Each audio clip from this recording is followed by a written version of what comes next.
Good morning, everybody. I am, of course, Oliver Joyce, and welcome to the second Ask Me Anything answer session, as it is called now. Get settled in because we got a long video coming up. This is going to be at least an hour, I would imagine. There's 114 comments, and some of them have multiple parts, so I'm going to kind of get through them as best I can. I'm going to be honest with you. A lot of the Swords and Sandals related technical questions, I don't even know if I have answers to. Either it's been so long since I put the original stats in for sort of the combat, or you're asking me questions about characters that I actually don't know the answers to yet. But it's a great way for me to think about things like that and actually work out these things as we go. So some things might actually become official law in this session. So firstly, thanks everybody for the awesome questions. It's been really humbling to get so many responses, and it never ceases to stagger me how wonderful the fans of Swords and Sandals are and how curious you all are about the series. All right, so let's get stuck in with the first question from Rupucha to Pridzyaktiel. Please apologize. I do apologize if I get these names wrong, which I often will. And he asks, in future Swords and Sandals, will we be able to take weapons from bosses? Absolutely.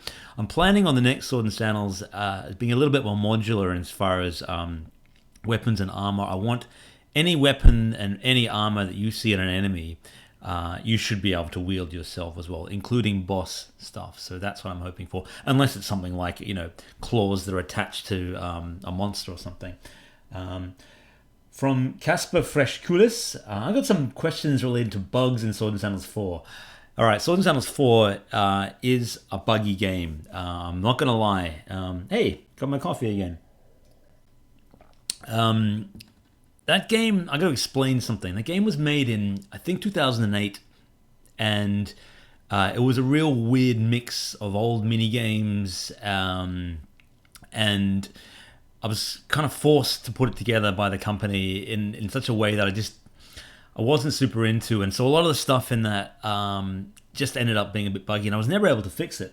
When I did the Classic Collection recently, I trying to fix up a bunch of old bugs, but some of that code is 10 years old, and I just had no idea what I was doing back then, really. And I've tried to fix some things, but with limited success. But the questions he has are, when I try to challenge an opponent in the arena, well, I can't because I get the message that the arena is closed, and it happens every time.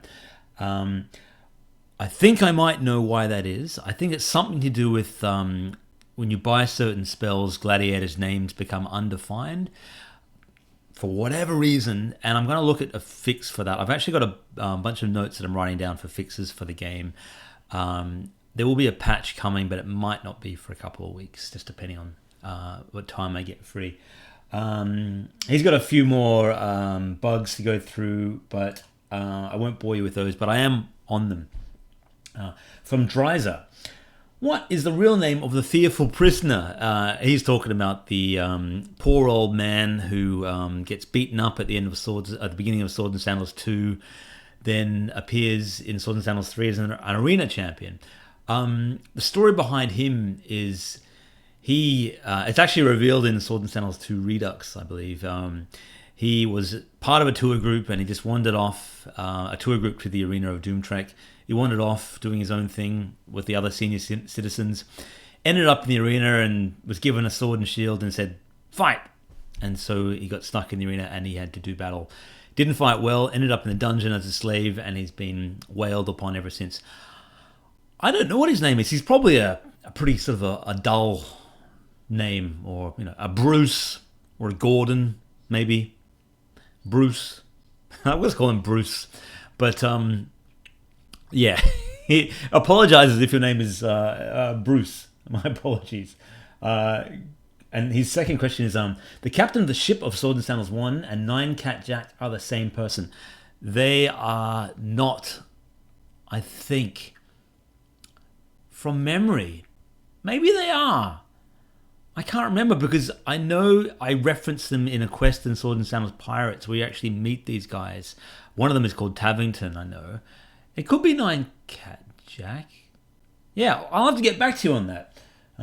What great preparation I've done. From Butinexio. What happened to Swords and Sandals 3 online? Would you create something like that again? What happened with Swords and Sandals 3 was it was using a program called SmartFox Server for the multiplayer component, and it stopped working one day, and then the company stopped paying for the servers. It was costing a certain amount per month, and so instead of fixing it, it just went gone, unfortunately. So that will never return, I can safely say. But I will be making Swords and Sandals 6 multiplayer, and I promise you that, and it'll be a much more reliable multiplayer because I'll be using the big boys, the Amazons and the Google multiplayer, things like that. And when it comes to Switch, I want that to be multiplayer as well, so you can have your Switch and my Switch and playing them together. From a Swedish name, I think, Swidzeki Swed. Why does the skill Juggernaut not work in Swords and Sandals 3? That's a bug. I've heard that a few times, and that's on my list to fix. From, if you were reading this, you're dead. Well, I hope not. What made you choose to become a game developer? This is a great question. Thanks for that one. I have always been attracted to stories, and my dad always would tell me stories when he was younger and I was younger, and at night would read books, and then I'd ask him questions, and he would just sort of ad-lib and come up with interesting sort of variations on the stories, and I was very much inspired by that. And when I was a little older, I would write my own choose your own adventure books just in on pieces of paper, and turn to page 10, turn to page 12. And then when I got my first computer, which was my dad's old hand-me-down, didn't even have a hard disk.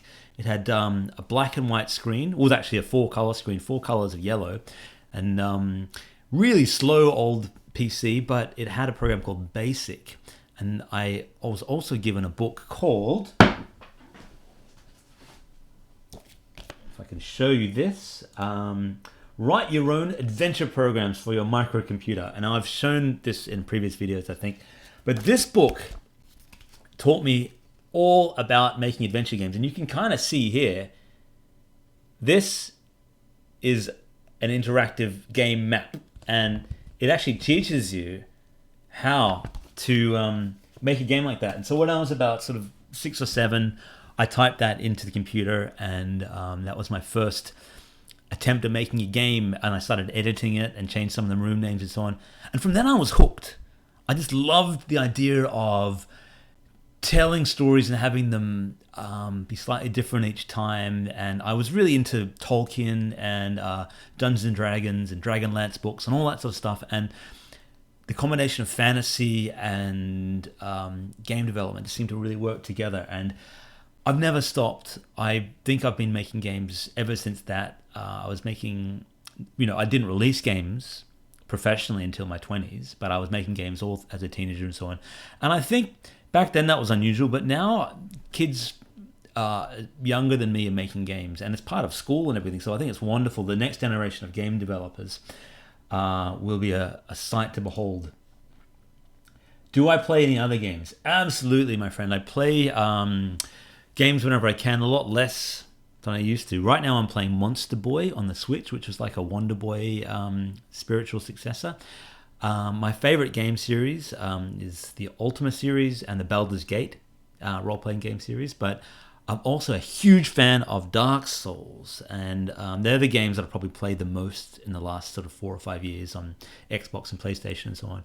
And I'm really bad at them. As you can see from my Games Gladiator videos, I actually made a Dark Souls 2 video yesterday. I'm absolutely rubbish at Dark Souls, but I love the world and everything about it. It's like a dream. I had a dream about Dark Souls the other night, actually. It was really creepy, really scary. I was going through this really lonely world of museums and mausoleums and dungeons, and these giant armored knights were standing there watching me, and I was pushed into a tunnel, and then this giant knight's following me, and I woke up and I told my wife, and she just went, oh. She kind of laughed, but I often have strange dreams like that. Sorry, great question. Took a while to answer. From Widley Winyuktu. I really butchered your name, I'm sorry. When will you create a sequel to Swords and Sandals 3? Good question, because really Swords and Sandals 4 and 5 were a bit more of a sequel to Swords and Sandals 2, really, weren't they? And the next game in the series, Swords and Sandals 6, will continue the story and sort of tie everything together. And it will feature the automatons, who are those Terminator-style robots. They'll be returning. I'm planning on starting on it as soon as Spartacus is finished at the end of this year, unless I do Crusader Redux first. I'm talking about that bit more later in the video. So the plan is 2020 is all Sword and Sandals 6. What inspired me to create Emperor Antares? Well,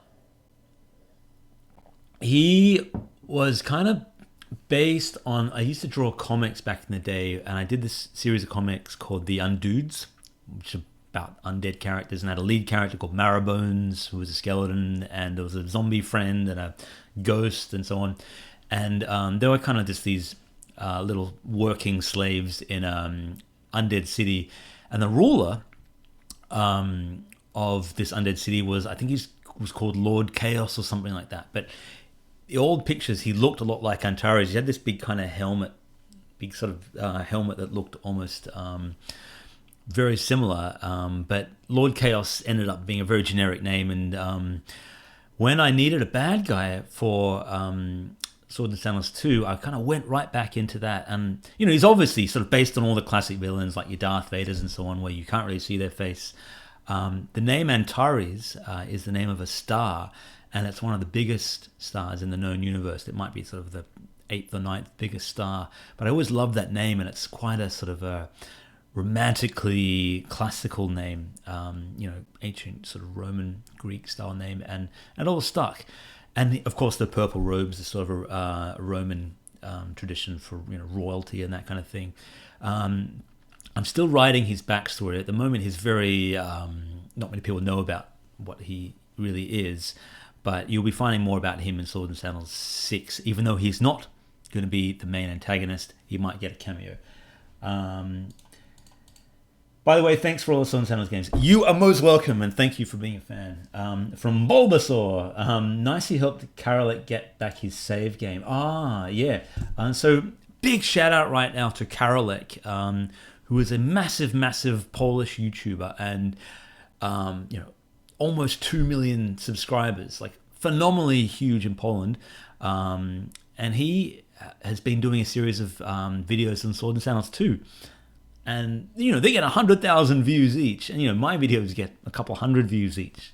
So when you have a YouTuber that big make videos about your game, it makes a big difference. And, it gets more awareness to people playing the games and buying the games. And, it's all, for my livelihood, there's a direct correlation between people making YouTube videos and me making sales. So I'm in awe, and I'm humbled that big YouTubers like him, and also Gimper, who's done a bunch of Sword and Sandals videos from Poland, and Jerome ASF back in the day, all made Sword and Sandals videos, and that really has made a big difference to me.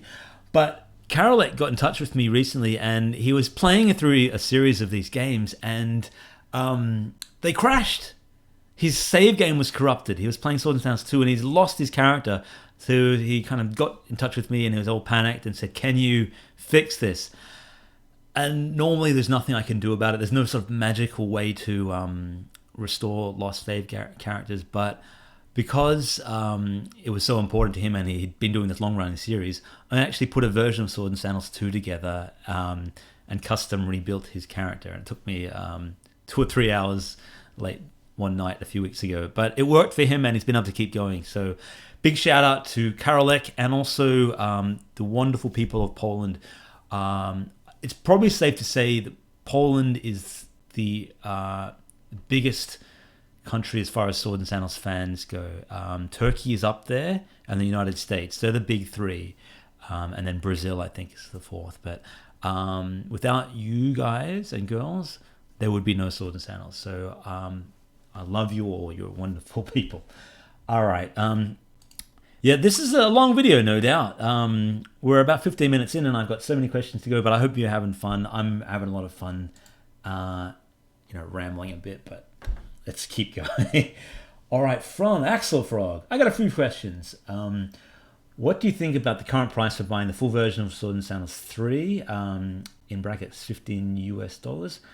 I don't think that's correct. I don't know if that's right. He might have been referencing the old fizzy versions. I don't even know if they're for sale anymore, but I'm pretty sure you can get Sword and Sandals 3 as part of the classic collection, which is a lot cheaper than that. I think it might be $10, 9 or 10.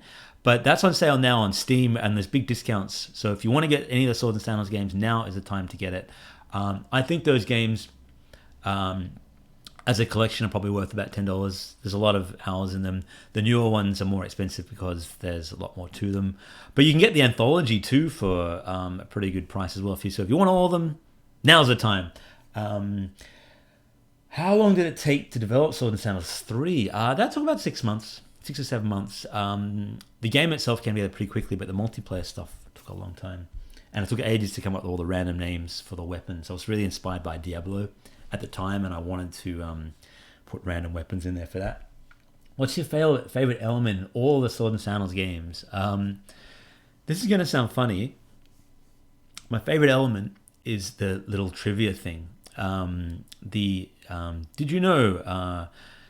Random Gladiator is a passionate supporter of polar bears, or Random Gladiator grew up drawing pictures of flying pigs. I always thought that was funny, and it gave a bit of personality to the little cartoon gladiator. So that's probably my favorite.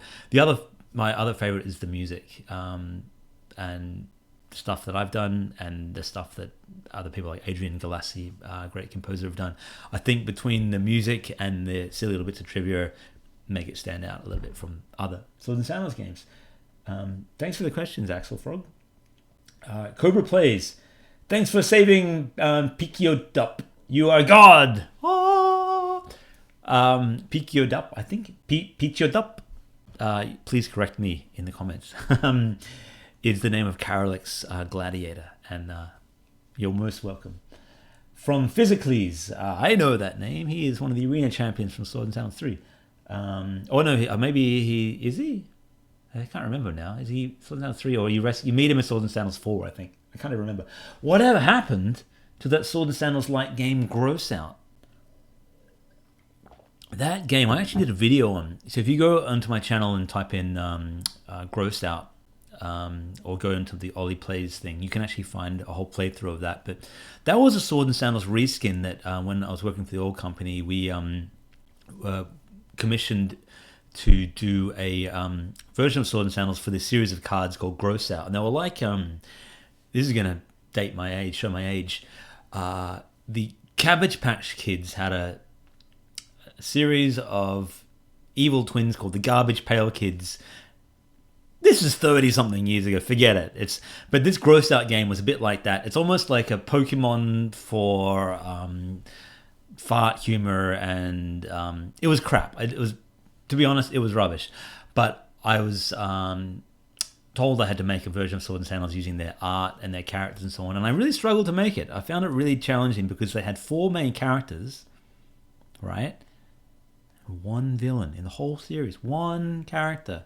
And I was saying, well, I need more than one villain because this is a gladiator game that you're supposed to be fighting. So I had to come up with some other enemies and so on. It didn't really work. Some people liked it. We may sell it again. I don't know. Maybe we'll give it away for free. And if there's enough demand, I might even, put it in as a freebie somewhere. But at the moment, there's no plans to ever bring it back. And I don't think, we don't know, but the licensing issues are weird too. But yeah, it's lost to history. But you can probably still find it online somewhere if you type in Gross Out. Gross Out game. From Zero Sight. What are the official age, height, and weight of each character in the series? I couldn't go through them all, unfortunately, but I will be putting that in the Tome of Lore at some point. That would be a cool thing to do. The biggest gladiator, or the biggest arena champion, I believe, was either Platos, who's the giant kind of golem looking guy.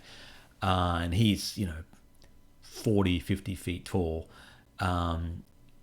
Archangel Sandalphon is massive, as is Archfiend Zizabal, who are a little bit shorter than Platos.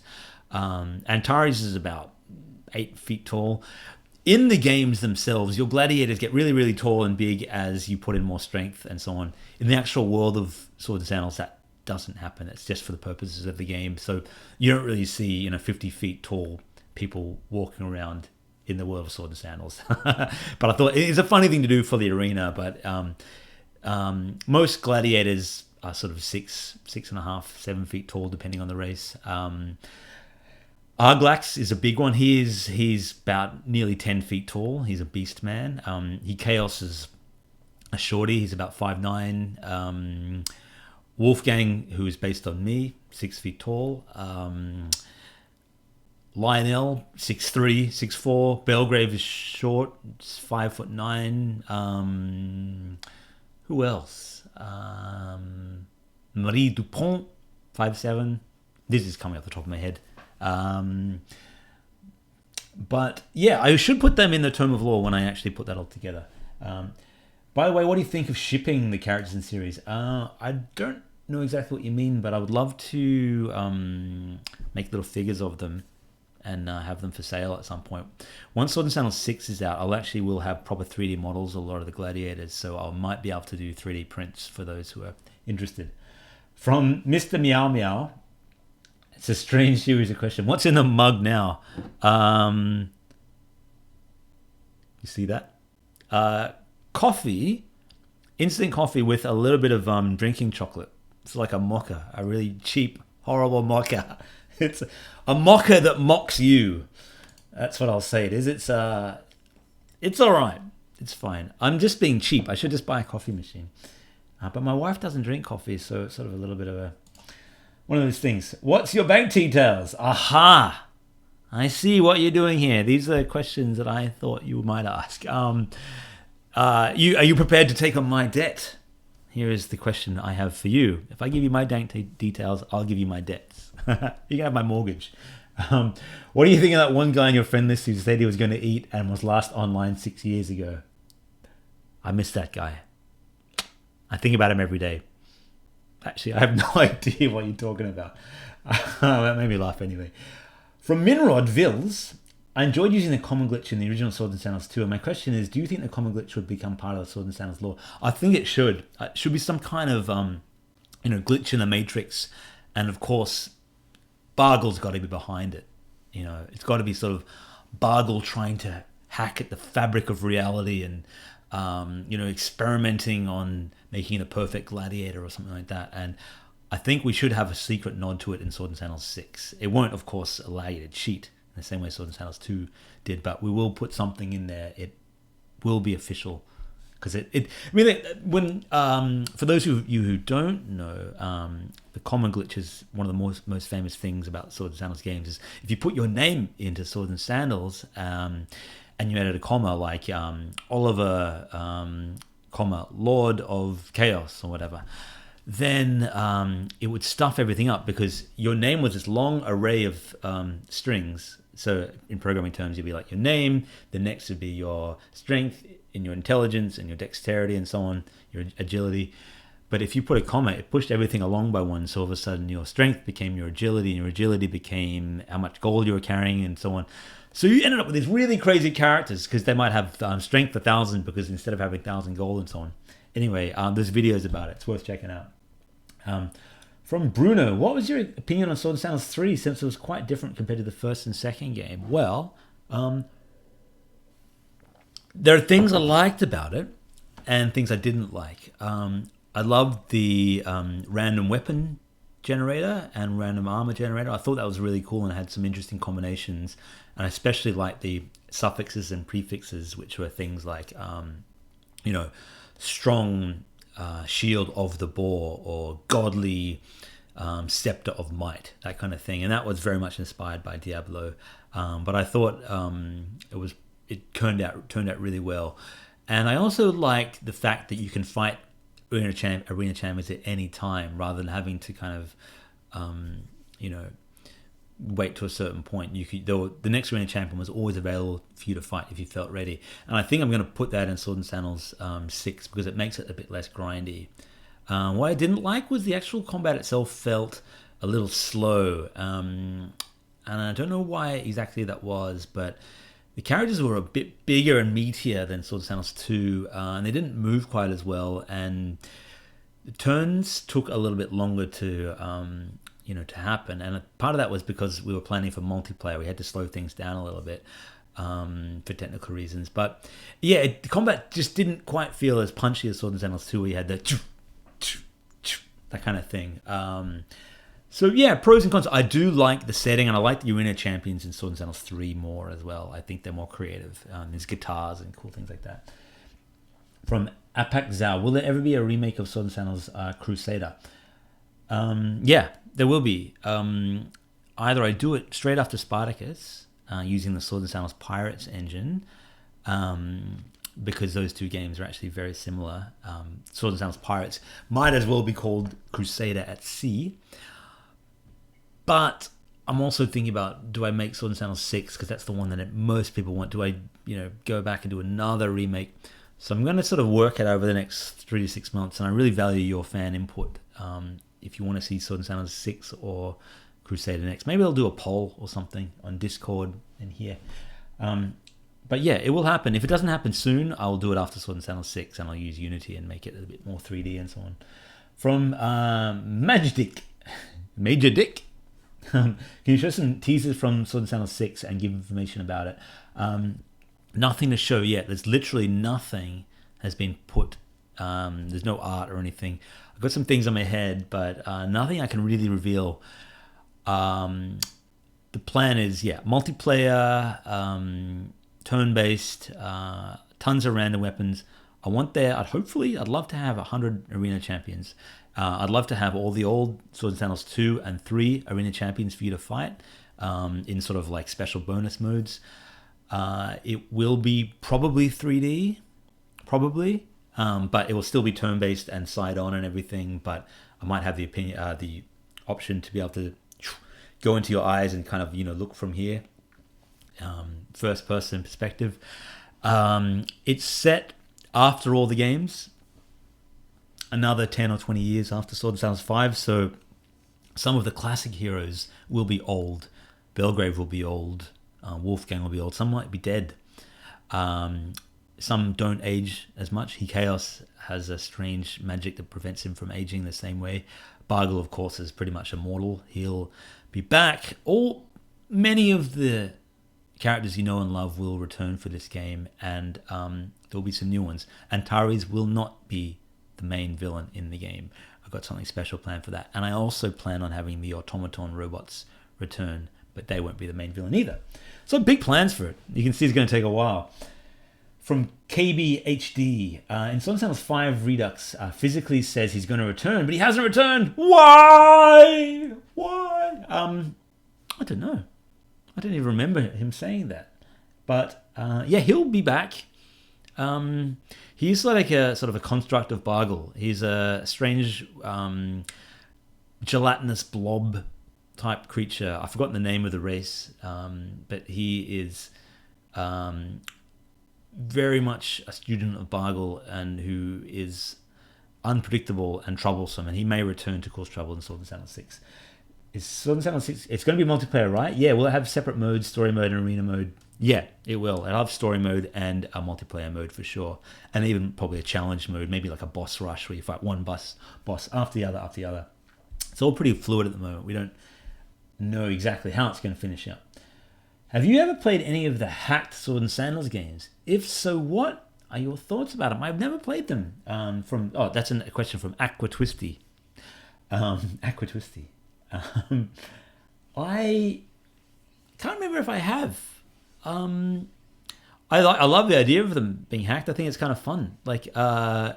Why not? I wish I'd put more sort of mods in my game for people to be able to mod but I really, to this date, I don't really have the skills to do that. Maybe Sword and Sandals 6 will be moddable. We'll see. But I think it's great. I think if you want to hack and mod these games and change the stats and so on, have fun. My only kind of advice with that is if you're serious about playing the game, play it through properly first, because often once you put cheats into these games, it can take the fun out of them.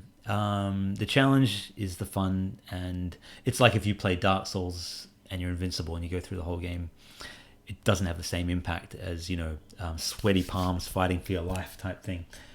From Abdesamad Ben El Mouden, hey man, how you going?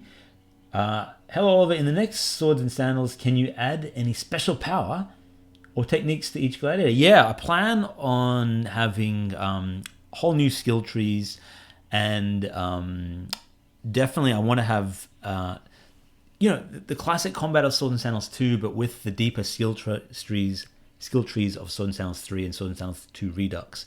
And yeah, absolutely special power and lightning fists and all that kind of stuff, and power to hover in the air and smash fire down on your enemies. I want to have it all in there. Other question Abdemasad had was the ninja warrior should have many skills of ninja, and also Antares should have more powerful techniques of darkness. Yeah, a couple of cool ninja techniques would be good. You got to have the ninja stars in there and the flips and so on. Maybe even like a series of stealth skills would be cool, kind of ninjutsu style, sneaking around.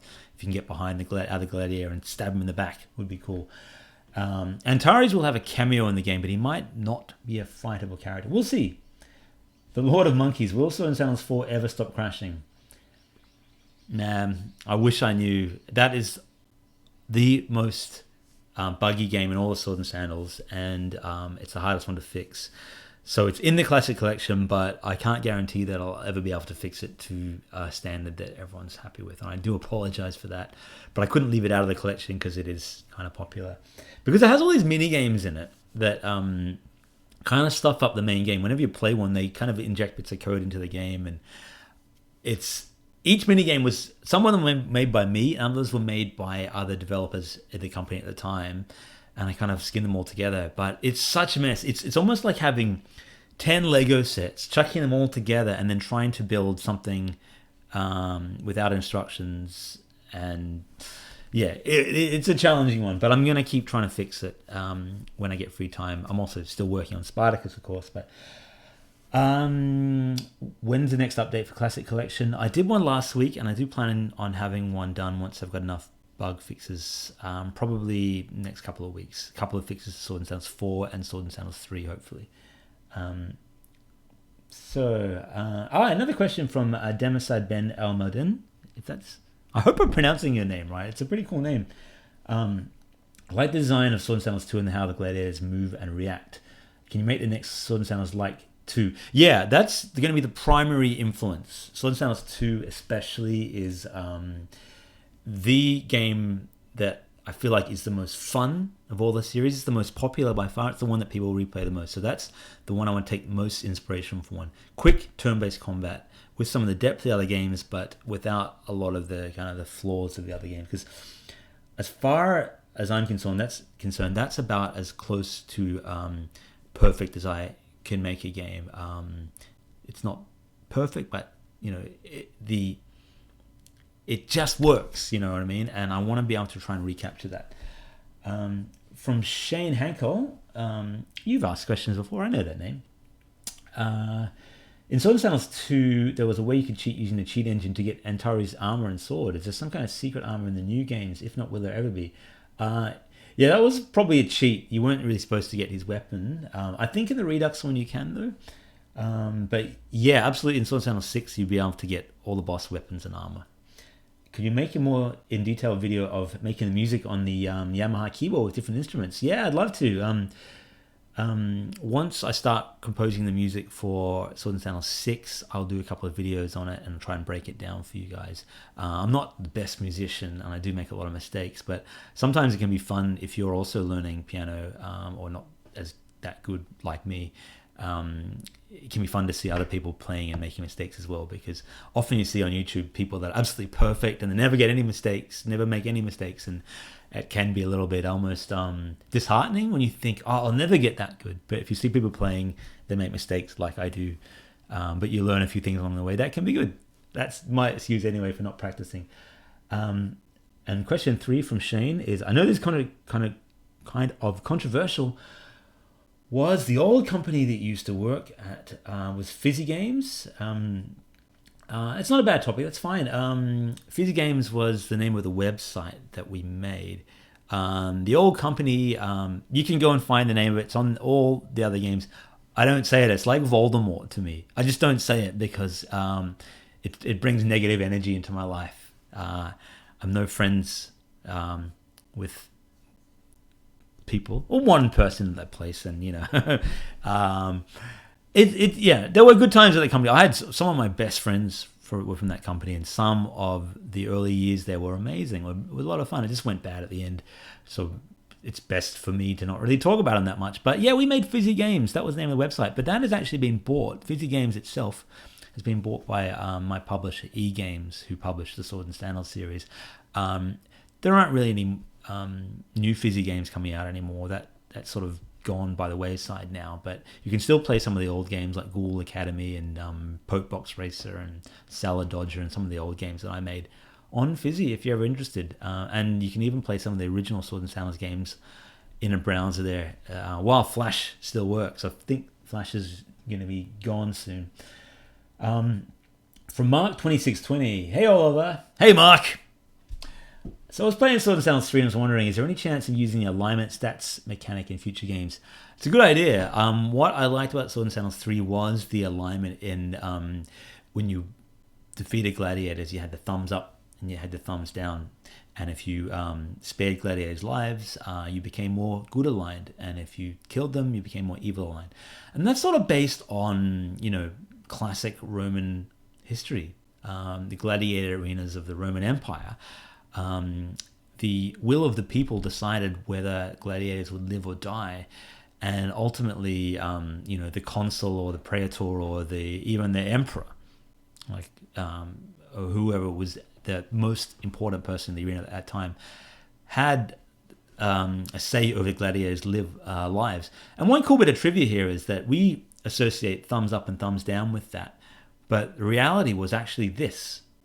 That was the spared life, but that is a kind of weird symbol. We always think it's this, but it's actually that. So maybe I'll put that in Swords and Sandals 6 as a bit of a nod to that. But I want to bring the alignment system back for Swords and Sandals 6 as well, and have certain powers that can only appear if you're evil, and some that only appear if you're good. And one thing I'd like to borrow from, I don't know if you guys have played a game called Knights of the Old Republic back in the day. One of the best, if not the best, Star Wars game ever made. It was a role-playing game set thousands of years before the Luke Skywalker timeline. And in this game, you could play a Jedi or a Sith, and your decisions in the game, made you more and more Jedi-like or Sith-like, and the background would glow red or blue. But it also had this cool thing with, if you became more Sith-like, your skin became more and more pale, and you almost got little circles under the eyes and horns and that kind of stuff. And I want to put that in the game as well.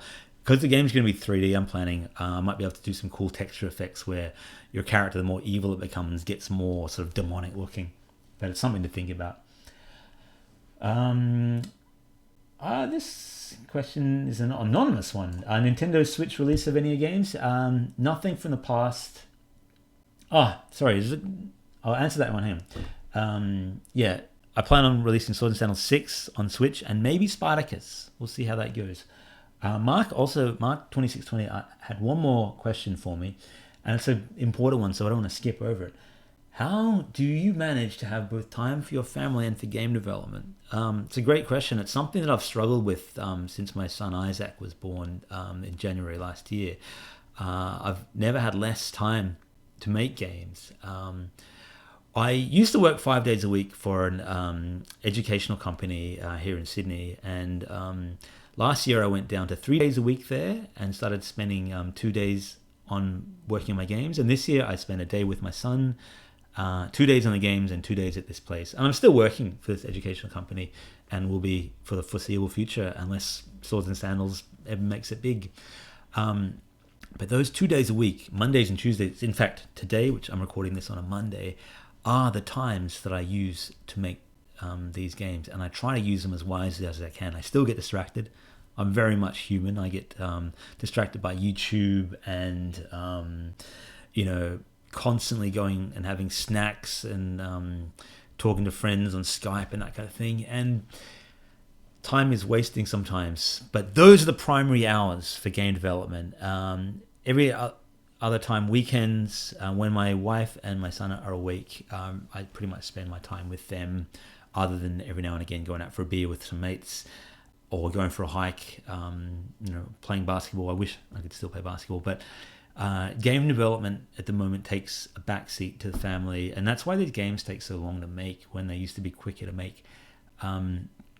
I am planning on hopefully going up to 3 days on Whiskey Barrel next year when my son goes into daycare for another day. So there you go. But it is hard to balance family and game development. So my advice to any aspiring game developers or game developers getting started is do it while you're single. It's just so much harder when you have young kids, and I'm sure it'll get easier again. I develop games late at night too, but they're not quality hours. I mean, the time you spend making games at 9, 10, 11, 12 at night, you work slowly and you make mistakes, and it's 1 hour of productive time in the day is worth 4 at night. Some of my good friends who do game development, John Stayskull, Silas Rowe, they make games mostly late at night, and it takes them a long time because they're tired and they'll stay up till 3 and 4 in the morning and just wreck the next day. And I think it's hard to sustain that. But yeah, it's an important question, so I'm glad I can answer it. From Kalen F2P. Would you be interested in playing Mordhau? It has such customization, you'd be able to make a character in Swords and Sandals. Yeah, I love Mordhau. I've only played the demo of it, the training sequence, and I made a character, and it's awesome. But I've actually got to play the proper full battle mode. I'm hoping to do a Games Gladiator video on that at some point soon. When are you estimating that you would start making Swords and Sandals 6? End of this year. As I mentioned earlier, I think either as soon as Spartacus finishes, or I might do Crusader Redux in between. But 2020 will be the year of Swords and Sandals 6.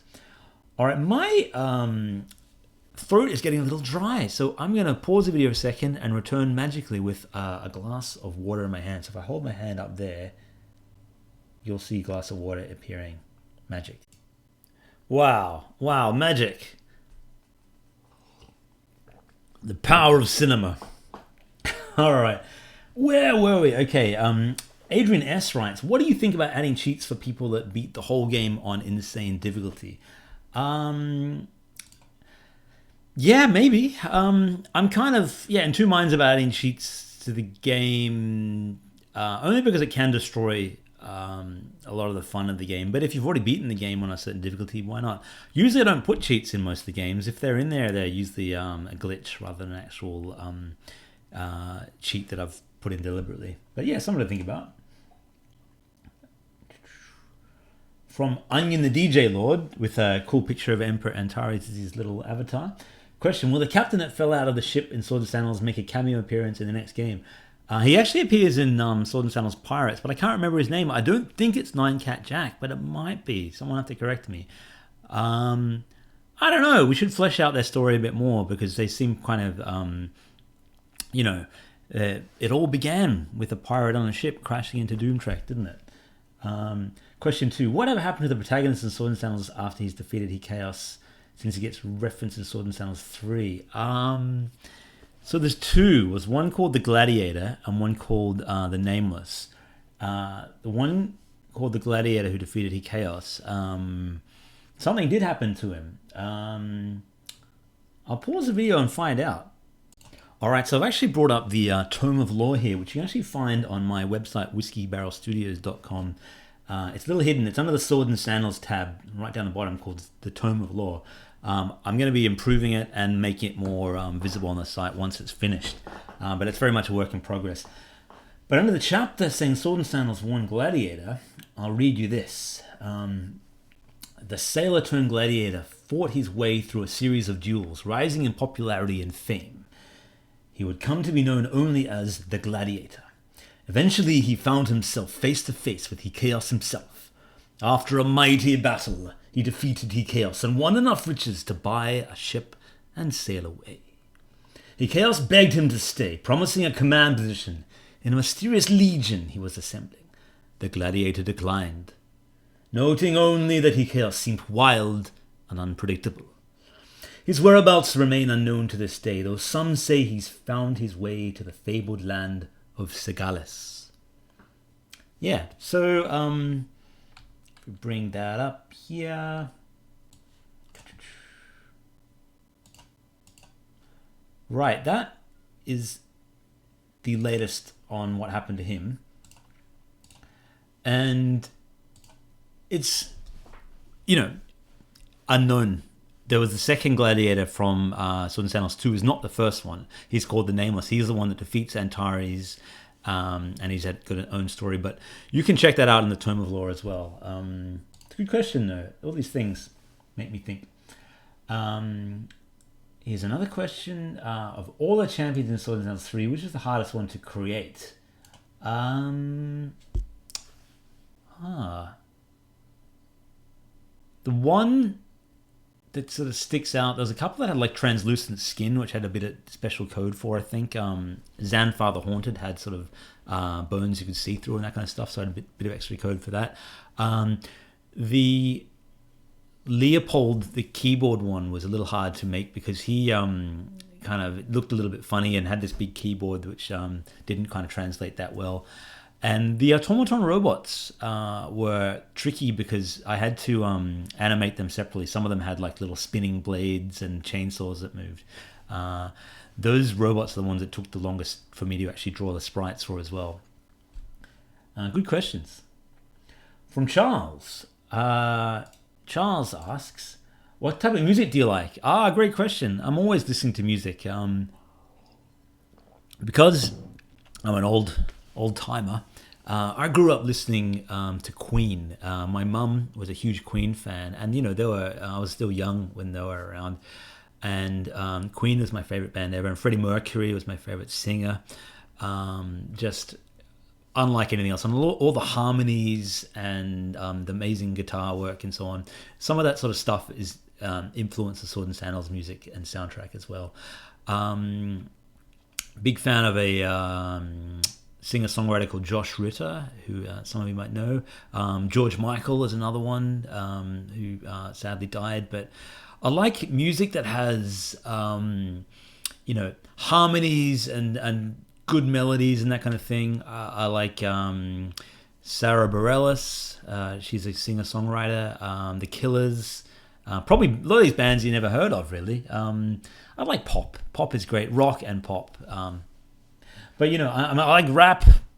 A big fan of Biggie and Tupac, the old stuff. I feel kind of a bit of a fraud listening to them. But yeah, great question. I love music, and I think it's so important to have a passion for music, no matter what it is, because music is, the soundtrack to our lives, really. Good question, Charles.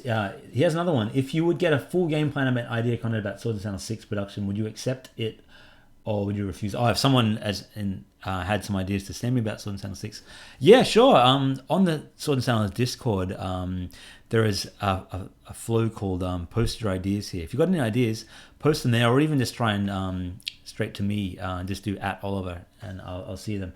I still don't really know what I'm doing plot-wise with that game. I'm open to ideas, but nothing set in stone.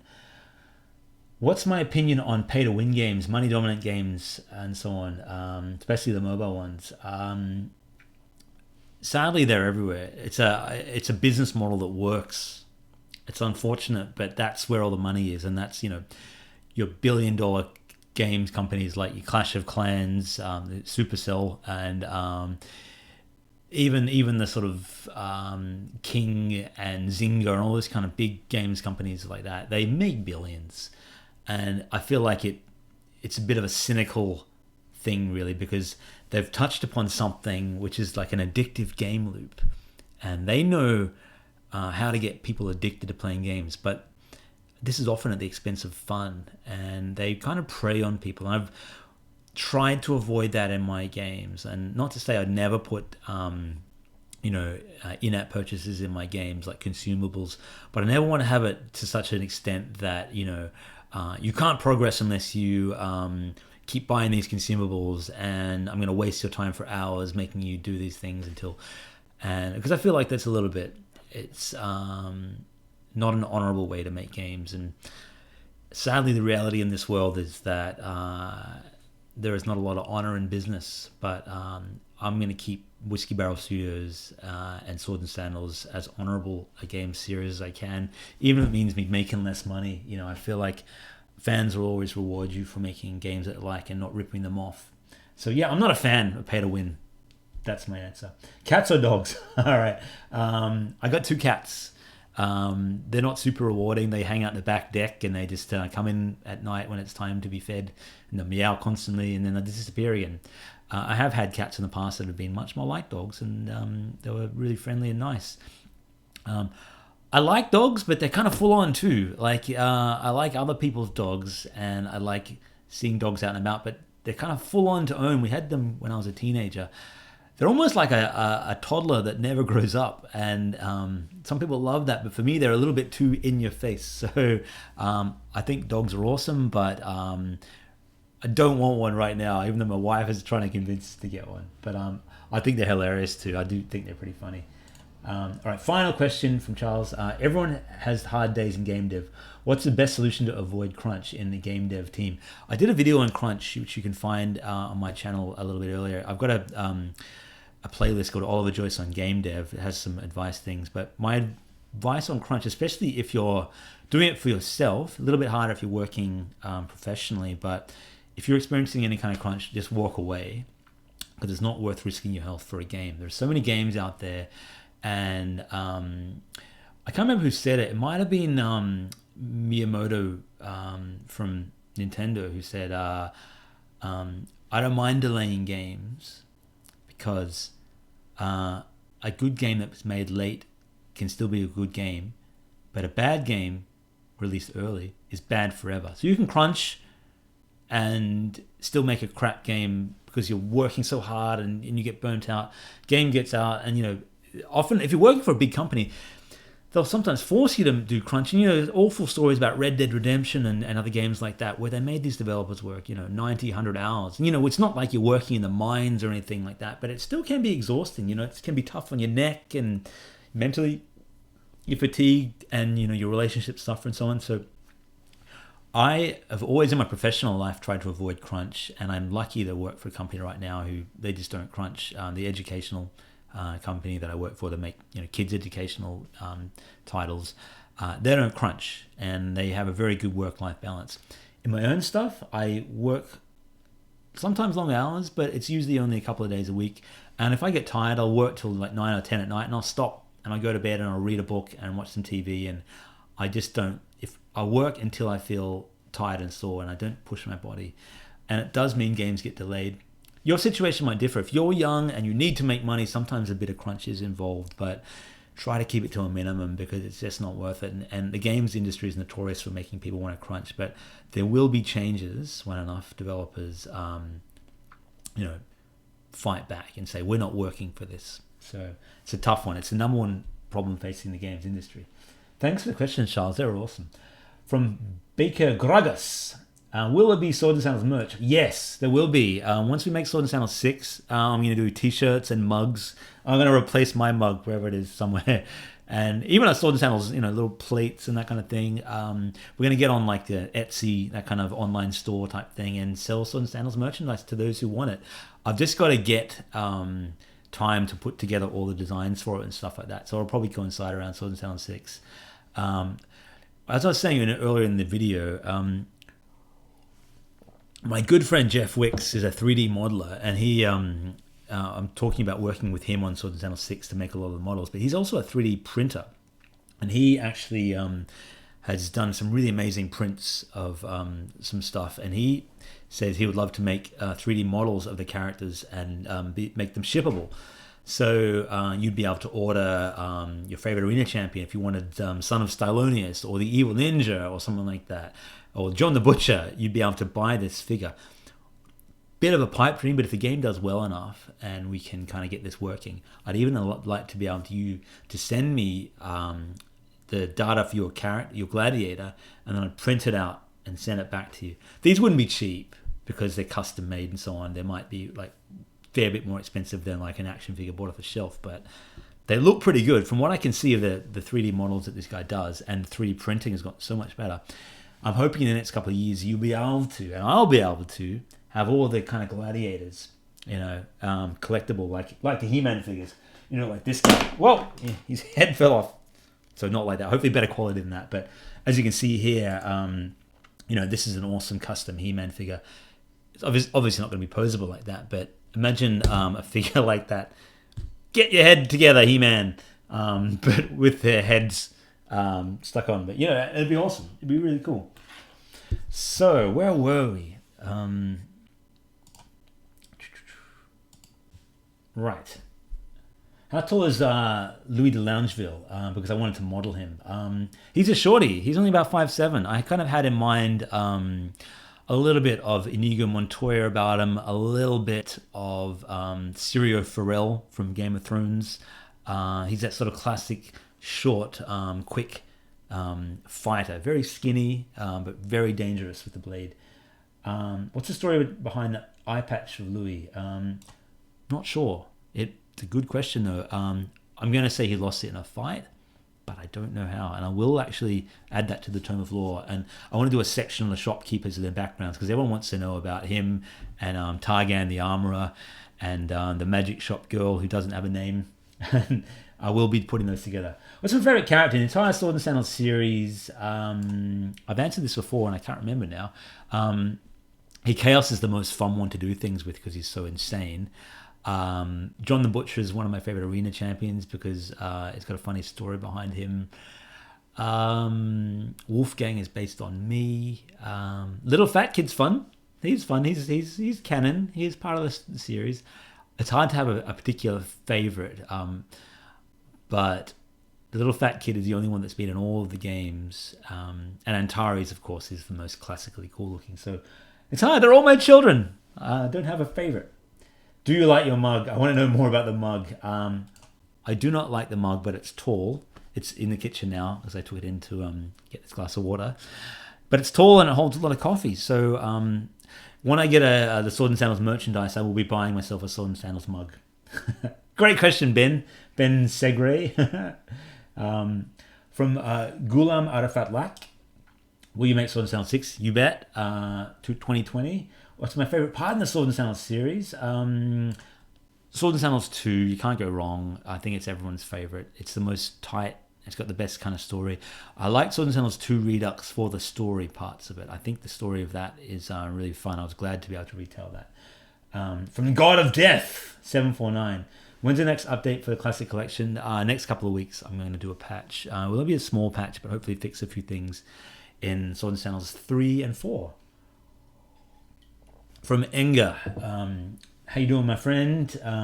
Glad to see you doing one of these things. Hope you're doing fine today. I hope you're doing well, Enga, and also everybody else watching the video.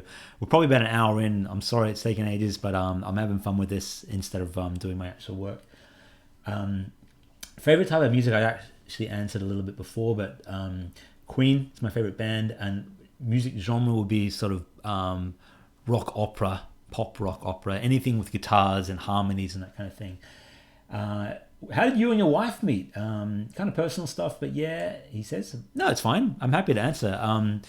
My wife and I met at a pub. What was it called again? I can't remember. It was in Surrey Hills in Sydney. And a good friend of mine was dating a girl, and I was single at the time. I'd sort of come out of a few different relationships and been single for a little while. And he said, come along. I need sort of a wingman along because, I don't know my girlfriend's friends. I came along and I was at the pub and I saw this girl, and we actually bonded because we were both double jointed. We had double jointed shoulders. I can kind of lift my shoulder over my head like that. I'm not going to do it in the video because it's a bit gross, But she was able to do the same thing. She had this kind of funny double jointed shoulder, and she was wearing glasses, and I thought she looked really cute. I actually was talking to another girl that night, and I almost gave this other girl my business card, but something made me stop. I was just one second from it, and then I thought, no, I just don't feel like that. And then a moment later, I got talking to this girl, and we went out dancing, you had a kiss and so on, but we didn't start dating for a little while longer, for whatever reason. And a month or two after that, we started dating. We went traveling together. After about 3 or 4 months, we went to a wedding in France, and we went to Korea and Italy, and I went to the Gladiator Arena, and we got on really well, and we moved in together, my little apartment. Then we bought a house together a few years ago. Then we got married. We eloped. We went to China and just got married, the two of us. And because we didn't want to have a big wedding. Yeah, it was. And then we had my son Isaac last year.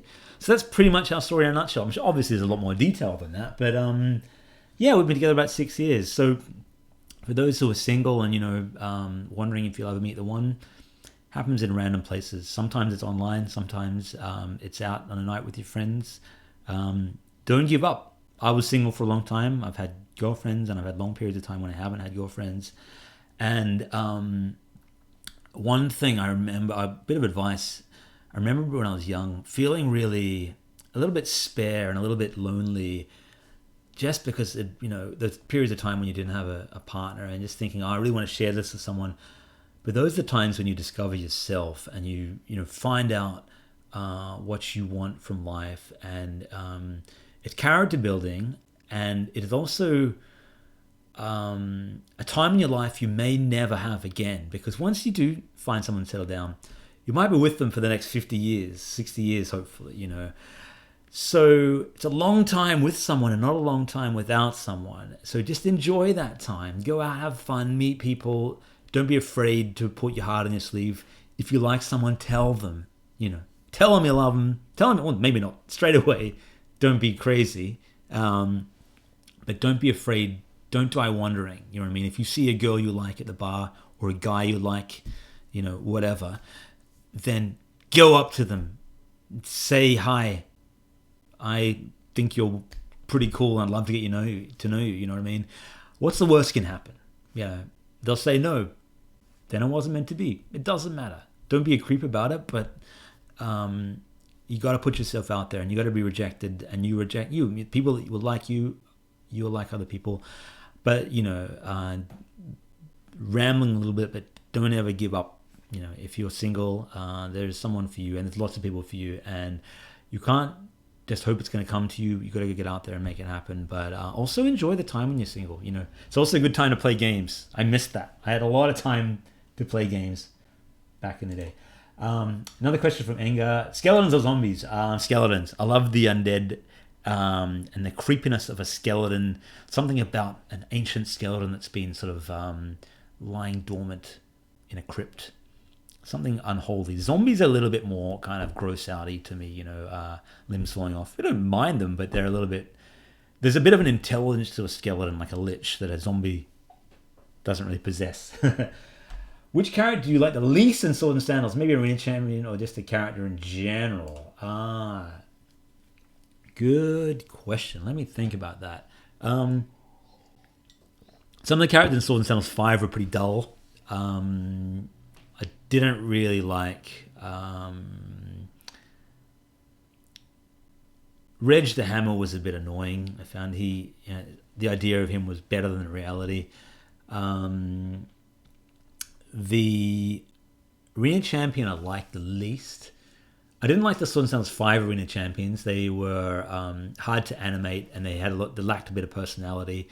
The one I liked the least, it was probably the same one everyone hates the most, is the Yeti Project, but it's also the most fun because he's the hardest. But generally, I think if I don't like a character, I will take him out of the game. Swords and Sandals 4 is my least favorite game, but that's not because of the characters. But yeah, yeah, sorry, I didn't really answer that question very well. Plans for the witch girl, like what's her name and her backstory? There are plans. Right now we just call her the magic shop girl, but we'll reveal her details at some point and her backstory. You can find a bit. She's in Pirates as well when she's got red hair and she's not all gothic, so we can maybe find out what happens to her. And is she a vampire? We'll see. So I'm going to do a section in the Tome of Lore on all the shopkeepers at some point. Great question, Zenga. Thank you, my friend. From Zumzi the Go Animator 2005, who's also a regular commentator on Sword and Sandals. Good to have you aboard. You plan on releasing one of the new Sword and Sandals games on other consoles? Yeah, man. Definitely the Switch is the target because I've got a Switch. Maybe PlayStation 4. I don't know what the process is for either of the things, but they've got to be popular on PC first. We're going to get them out on the PC, see how they work well, and then try and release them on that. And as always, hopefully release them on mobile. But I'd rather release the next one on console than mobile because you can do more powerful games on consoles. From Purple Mango. Hey, what's your favorite part of making a Sword and Sandals games? Love your work. Thank you, my friend. Thank you. I love mangoes. Mangoes are awesome. I never had a purple one, though. I love coming up with the soundtrack. That's in the beginning is the most fun part for me. And then I do love coming up with the names and descriptions of arena champions is also a lot of fun. Generally, the most fun part of the game is twofold. It's the beginning when it's a completely blank slate and you're coming up with like, here's the arena, it goes here, and then there's a magic shop here, and there's going to be 20 arena bosses and that kind of stuff. Just the really pie in the sky sort of stuff.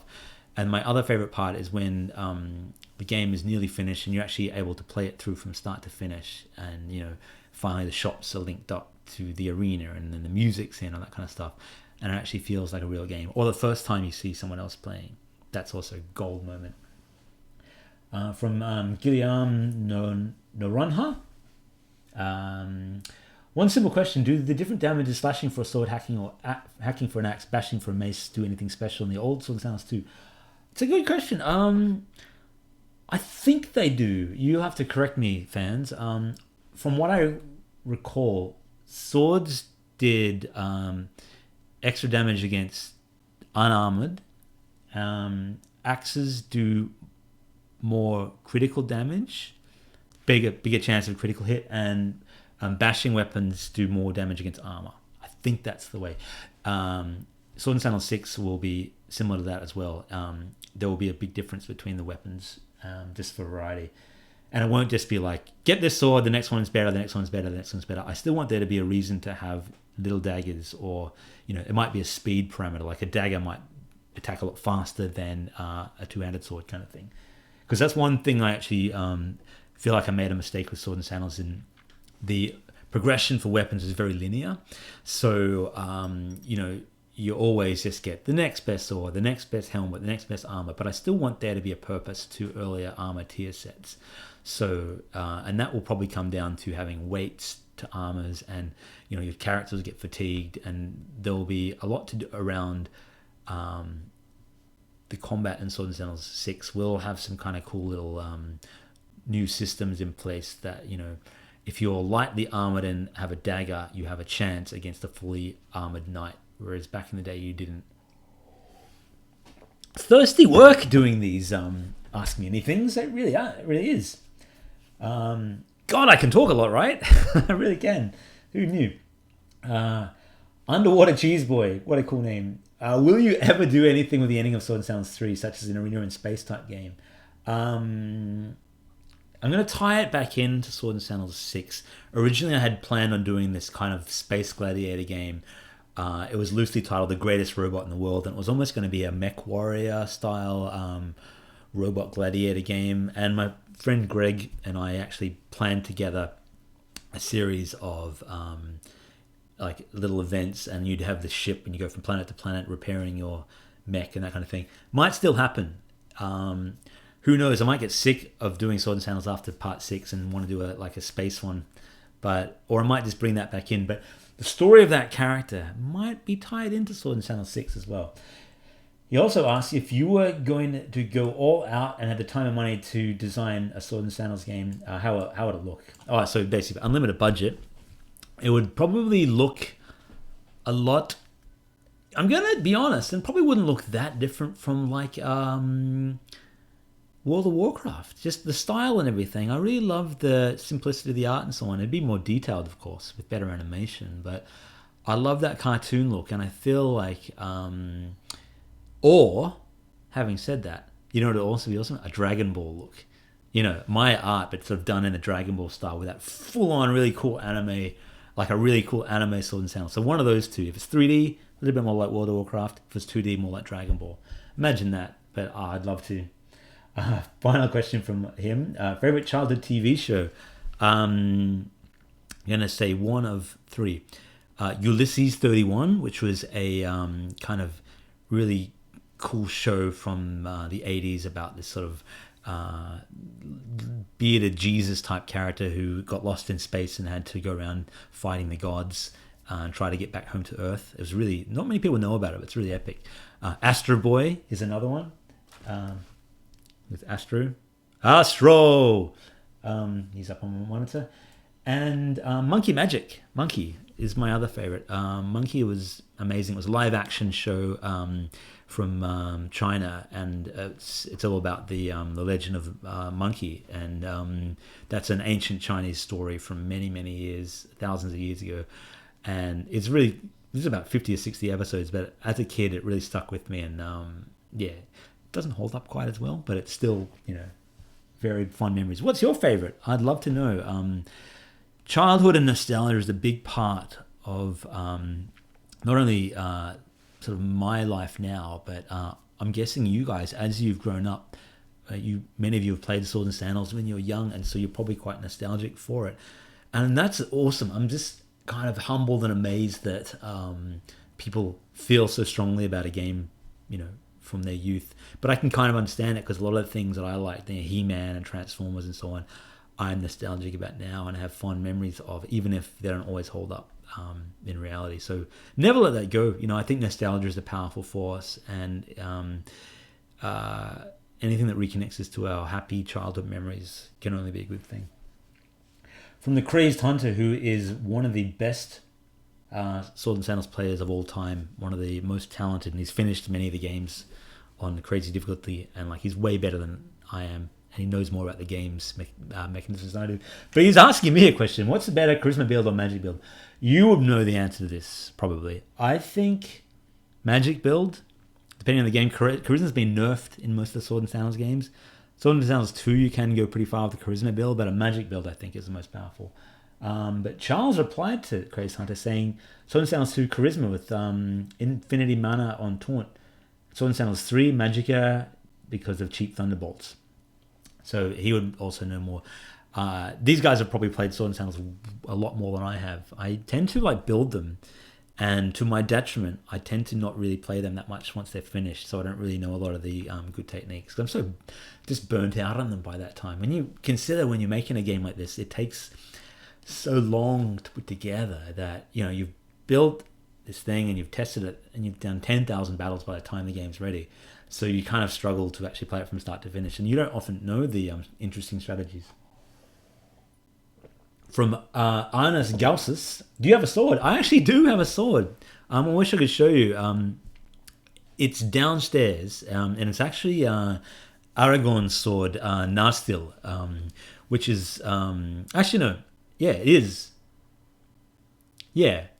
So, in The Lord of the Rings, Aragorn wields a sword called Narsil, and it gets remade as Anduril, which has all these kind of cool runes on it. But I've got Narsil, which is the sword that Sauron broke. Actually, you know what? I got it wrong.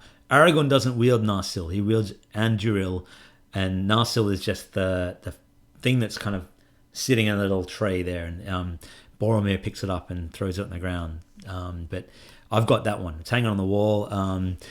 Word of advice: if you're single, you probably don't want to show off your swords to prospective partners until you're in a relationship, because they might think you're a bit crazy. I've only got the one, but it's still, yeah. It's kind of, kids and teenagers think it's hilarious, but as an adult, you know, it can be a bit of a funny one to explain. It's a decorative sword. It's not a sword for defense. Craig Hunter asks, have you ever beat Swords and Sandals 3? Honestly, no, not from start to finish. Not without my own cheats. I know you have, though. From Clickbait Killer. Hey, I love Swords and Sandals 2, my favorite childhood game. Thank you, my friend. Honored to hear so. I was wondering if there's any chance for a future expansion for that game, like more masters to beat. Not using that engine, it's just too hard to work with that engine. I did an expansion for Duel of Heroes for Swords and Sandals 2 Redux, but I was really limited in what I could do with those game engines. The code is just so old and hard to work with, but I want to do a version of Swords and Sandals 2 and kind of put it in Swords and Sandals 6. Even just that tournament or something would be really cool. So, you'd see John the Butcher in 3D and that kind of thing. And the expansion, I guess, would be Swords and Sandals 6 as an extension of Swords and Sandals 2, if that makes sense. Thanks in advance, and thanks for making my childhood. Thank you for being a fan. Thanks to all of you, as I said. Without the fans, there would be no Swords and Sandals. Right, from Hooga Booga, what a great name. Can you create an FPS Swords and Sandals game? Probably not. I think it's probably really hard to make. I know game engines like Unreal and Unity, you can get started making FPS games, but it's really hard to actually make all these big levels and so on. It would be kind of fun having this kind of like chivalry style running around. But never say never. If these games ever become popular enough, I'd love to. Have you ever used Unity? Yeah, I'm actually using Unity right now for my game Spartacus. Spartacus is very much a work in progress, but I can actually bring it up for you on this screen now. So if we have a look at... Whoa, that's weird. Okay, hang on. Whoa, Infinity and Beyond! I'll show you this. This is Spartacus, and I can play this for you. For those who haven't seen it. It's a platform game based on the life of Spartacus, and he wields a sword, he's got a shield. Training down there, can climb up here. Can fight Roman soldiers. To battle!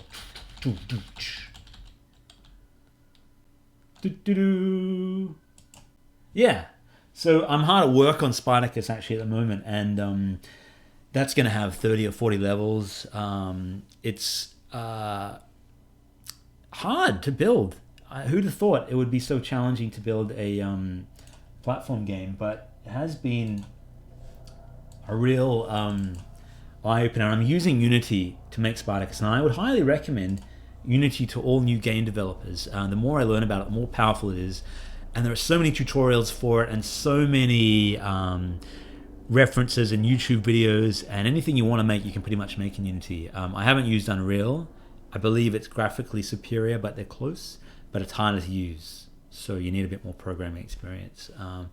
Game Maker is another cool one too if you want to make 2D games, or RPG Maker if you only want to make RPGs. But as a general purpose thing, Unity is really good, and it's really good for 2D games now. It used to not be so good, but highly recommended. Hoogie Booga also wants to write, I just wanted to clarify that Sword and Sandals games were 50% of my childhood. Well, you played a lot of them. That is awesome, and I thank you, Hooga Booga, for having such fond memories. And I wish I'd known back in the day when I made them that they would be so beloved. You know, it's one of those things. When I worked at the old company, they didn't really let me know very much about how popular it was. I kind of knew, but I didn't have any contact with fans. I wasn't really allowed to get in there and interact with people. And I wish I had, if I had a YouTube channel 10 years ago, I'd have a lot more than a couple of thousand subscribers. You know what I mean? It would be amazing. But I'm thankful for the fans I have now. It's cool.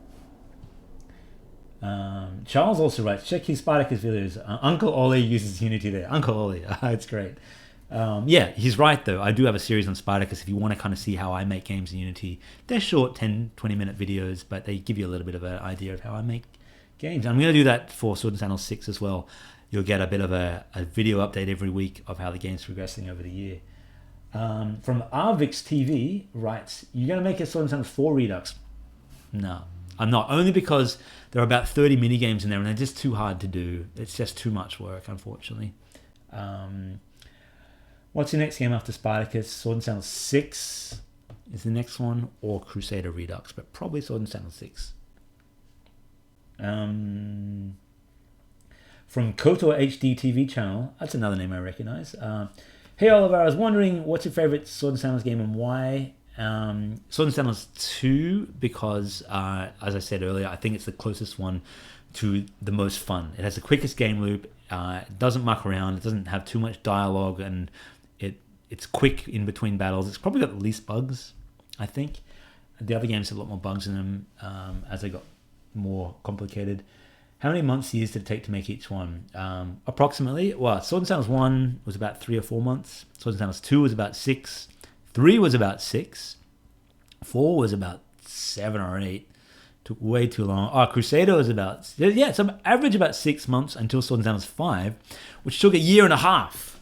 Go figure, because we had to make it on mobile. It changed and changed and changed. There's a video about that on my channel as well, which you can look up the history of that. And it was going to be an MMO originally, like a adventure quest style game.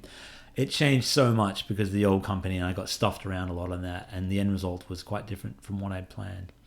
But that one took way too long. The Redux series, each one's taken about a year because they're harder to make. Mobile games in general are harder to make because you got to optimize them, and they don't have Flash was just really easy to make games in.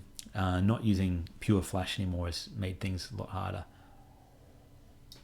From Arnes Galsis, hey, another question. How you doing, mate?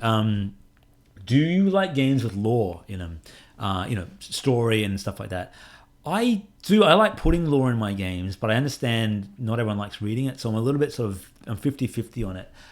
I think that lore is sometimes something that every game developer is a would-be writer. We all would love to be the next Tolkien or G.R.R. Martin, but reality is not all of us are good fantasy writers, and I think it's important to not put too much lore in there that people don't go out and seek. So a game like Skyrim is a good example of good lore, in that you can go to a book and read the book and you get extra stories, but it's not shoved down your throat. A game like Pillars of Eternity is a bad example of too much lore, where there's so many pages and pages of text. Every conversation, text, so much stuff. You just get burnt out. So yeah, I do like lore when it's done right. From Lord Hitman, which episode do I think is the best? As I said before, I think 2 is the best, but I also like Crusader as well. It's something different. It worked out really fun. It was based on Defender of the Crown, which is a classic Cinemaware game, and I did like that one as well, and I think a lot of people like that one. That's the one that kind of brought the world of Brandor and introduced a lot more of the extended Sword and Sandals universe into the game. From Mateos, can you tell us more about new evil characters in upcoming Sword and Sandals games? The automatons will be back. There will be a new race of creatures to fight against, and there will be a new antagonist who will not be someone that you've ever seen before. They will be beautiful and terrible. Have you ever thought about creating an isometric Sword and Sandals MMO? Something like Tibia or Archlight. Just imagine you could show us the whole Brandor. I got so many ideas about this too, man. And you could help me. I mean, I don't think isometric so much, but I do want a top-down one. I've actually been planning something like that called Constellation Mirror. It's not going to be an MMO, but it's going to be a single-player role-playing game, much similar to Ultima, really, or even a little bit like Divinity, that kind of thing, But this will be a classic retro-style role-playing game. I really, really am excited to be making that, but that's probably not going to happen for a few more years. I've been writing a huge document about this that it's taken me a long, long time to do. I can bring this up. Where are we? Bear with me one moment, and I'll show you a little taste of the Constellation Mirror. To make a role-playing game like Ultima will take me absolutely months and months and months and years and years and years. I started it February 10th, 2017, but you can see there, this is kind of just skipping through. There's some characters. I've done some kind of like character guides for them. There's the Chaos. There you go. This one's based on my wife. Can I zoom in on that so you can see a bit better? Yeah, it's interesting. That will be so long in the making that I wouldn't want to promise when that might be, but I can't wait to make it. I really can't. I think it's going to be so much fun. If Swords and Sandals 6 does really well financially, I'll jump straight into that, because this can be a real financial risk to make a role-playing game like that. But yeah, I'd love to make one. Thanks for the comment. From Raf99, where would you like to go on holiday, on vacation/holiday, and why? I want to take my wife and my baby's son, who is no longer a baby, he's 18 months old now.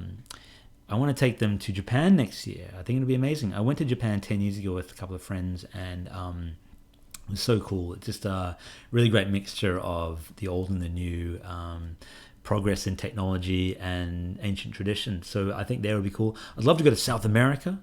Would be cool. Amazing, but I think we'd need a long time to do it. India, crazy. Eastern Europe, I've never been to. It'd be cool. They could do like a little meet and greet. Go to like Czech Republic and Poland and so on, and see some of you guys. So maybe I'll do that in the next 5 years or so. Who knows? Yeah, I'd love to travel more. Unfortunately, it's a bit hard to travel with a young kid, but I'm in Australia now, so it just takes a long time to get everywhere. Where would you like to travel? What's the actual use of holy water in Swords and Sandals 2 Redux? I think it damages... What does it do? It might be a product of Swords and Sandals 5 that was left in Swords and Sandals 2 and not supposed to be there, maybe? I think it's not supposed to be there, because that is something you use on the Undead and Swords and Sandals 5, and because they're using the same game engine, that might be one of the items that just kind of got stuck in there. It's not supposed to be there. Charles writes it was an Easter egg for Swords and Sandals 5. Yeah, that was it. An Easter egg. Or a bug. But you could buy it, and I don't know what was going to do anything, but... from M-Stick Master Luke, what is the fizz file and how do you open and edit it? It was something to do with the downloadable versions of the game back in the day. It might have been a save game file, or it might have been like a settings file, I think. I can't remember. Or it might have been a copy protection thing. It's been so long. It's been like 10 years since those old ones were... unfortunately, I can't even put those old downloadables together anymore. I've had to do some real magic to get them to work in the classic collection. Are there going to be Easter eggs and new Reduxes in Swords and Sandals 6? You bet. Swords and Sandals 6 will be full of Easter eggs and cameos. It's going to be the most sort of fan servicey type of all the Swords and Sandals games by far. Are you planning to stay in New Zealand? What? I'm in Australia, but my mum is from New Zealand. I love New Zealand and the Kiwis. I'm half Kiwi myself. I spent sort of three years or so there on and off when I was young, and I loved it. It was it's beautiful, and we've gone back there a bunch of times, and half my family's from there.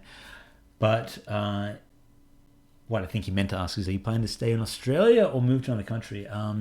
Probably be here while our son is young, unless my wife gets she works for she's a health professional and kind of does government policy sort of stuff, very different to what I do. And if she gets a job with, the World Health Organization or the UN or something, I always joke about that, then I would love to take that opportunity and, let's move the family to Europe or something like that. I think Europe would be where I'd love to live if I could live anywhere, because it's just so interesting and cultured, What's my religious or political beliefs? Should I answer that? Look, I'm not religious. I don't believe in a God. I believe there are people that do, and I grew up Catholic, but I just kind of lost interest in it along the way. And I feel like in this day and age, I don't know, it's not for me. But I'm not gonna tell you it's not for you. Whatever works, as long as you're not bothering anyone else. And that goes for atheists too. Just live and let live. Politically, I'm left-leaning. I'm not a fan of Donald Trump and the Republican Party of America and our own conservative government here. I feel like they're just kind of dinosaurs holding back the planet. Especially, this is going to sound ranty as well, especially with the whole climate change and things. They're very much in denial of, just the dangers that we face as a planet. I'm worried for my kid what life's going to be like in 50 years. You know, it's going to be a hell on earth maybe, unless we do something now. So I tend to be more left-leaning than that. But yeah, but I'm open for debate. What was a fearful prisoner's real name? We sort of talked about this earlier in the video, but it's the second time it's come up. Let's call him Bruce, shall we? Unless I've written it down in another document, he might be called something else. He might be a Ken. I can't remember, but for now it's Bruce. I'd like to look that up. Should look that up. How do you feel when you see the cheat engine videos from 10 years ago? I think they're awesome. Those YouTube videos were one of the reasons Swords and Sandals became popular. People doing hacks and the common glitch and that kind of thing, and having fun results. The game spread virally because of that. So I think I owe a lot of my success to that, or relative success. I still work part-time, but will Swords and Sandals 6 be the last one? Hopefully not. It's going to be the biggest one, the most expensive one to make, and it might make or break me as a game developer. If it doesn't do well, I might, and I don't have that much money. I'll probably have to go back to full-time work. I never want to give up. I hope that it is popular enough for me to keep making Sword and Sandals games. If I do make that, then the next game will be Sword and Sandals Constellation Mirror, because you want to have a break from the arena stuff every now and again, and then we'll go back to it. But man, look, not gonna lie to you guys, I'm 41 now. I'm not young. I think a lot of you guys are a lot younger than I am, but I feel good. I feel healthy. That's not old. It's not young, but it's not old. But I want to keep making these things as long as I can. If I'm 80 years old living in a nursing home, give me a keyboard and a mouse, or a virtual reality headset, what might be, then I want to keep making these games for as long as people enjoy them. And as you all age, hopefully you will come along for the ride with me, and the stories and the lore will grow big enough that it actually takes a life of its own, and maybe you guys will take over the stories and write your own books and games with them, and it all just depends. But I want to keep making them forever. Do your kids play Sword and Sandals? My son Isaac's almost 18 months old, so he doesn't, not yet. He's sat on my lap while I've played, but he's more interested in sort of chewing on the mouse and keyboard than actually playing. I'm hoping in the next year or so to get him into games. I've got a little gamepad.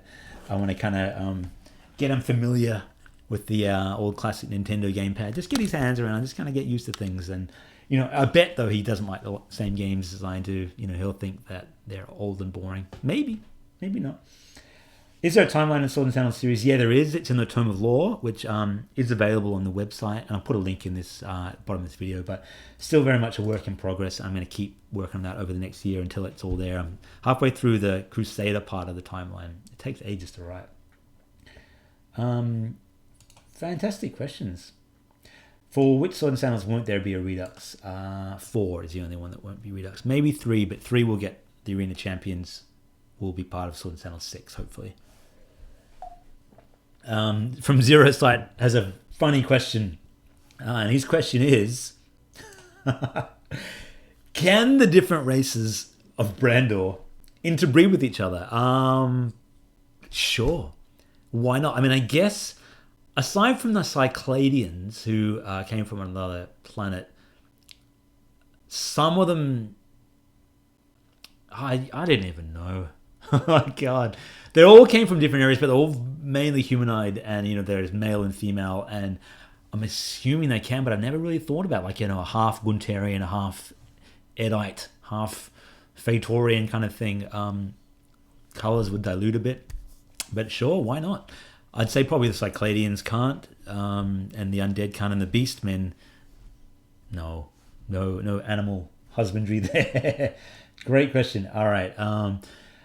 Gosh, there's a lot of questions here. How long are we going? Gosh, there's a few. I'm going to stop and get another drink of water because that might keep me thirsty. From Kamix. Favorite boss in Sword and Sandals 2?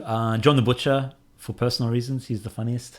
Do you want to do more Sword and Sandals games? Yeah, absolutely. I just said earlier, I want to keep doing them as long as I can. If you think you lost your potential to make Sword and Sandals games, not exactly sure what that question means, but sometimes I feel like I lost the touch. I think Sword and Sandals 2 I kind of peaked, and every Sword and Sandals since has been a bit worse, to be honest. or have tried to do different things. But sometimes, it's like a musician that has a hit song and then you try to kind of recapture that. Vanilla Ice never did another Ice Ice Baby. It's a bad example there, but I really want to get back to what makes those games fun. I got very heavy into the lore side of things, and Swords and Sandals Pirates didn't sell very well. Maybe it wasn't that much fun, but I want to get back to what is best about them. So hopefully I can regain that. Is this for you a job or a hobby? It's a job. It's a job. It actually it pays better than my real job, to be honest. My job at my educational company, I work 2 days a week. At this game, I also do 2 days a week, but I make more money from this than the other one. The only reason I'm still there is because I got a family and a mortgage, and you don't want to ever, go out on your own until you're really sure of things. And I want to, really be sure before I do that. So at the moment, I've still got 2 jobs. But yeah, it's a job. But it's also a hobby. It was a hobby before it was a job, and it will be a hobby long after it will be a job. I love making games, and I think there's that old saying: if you love what you do, you never work a day in your life. But also, if you love what you do, you'll never stop working. Think about that. Do you know Gimper, the big Polish YouTuber who makes videos about Swords and Sandals? I don't know him personally. I've emailed with him a couple of times. Yeah, he's massive. He and Karolek are both hugely popular.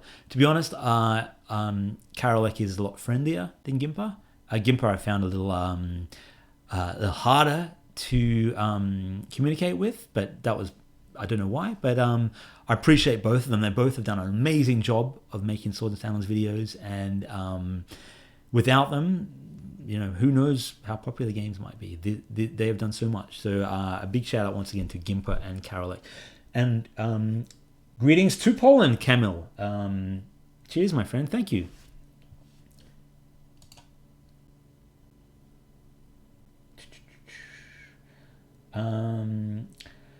From Redstone, what was your inspiration to make Swords and Sandals? I was inspired by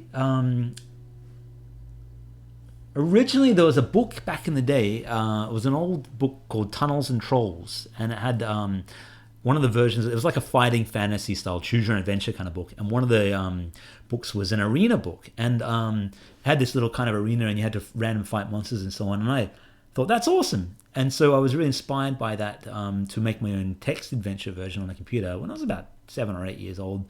Kind of typed it in. And ever since then, I've always wanted to make games.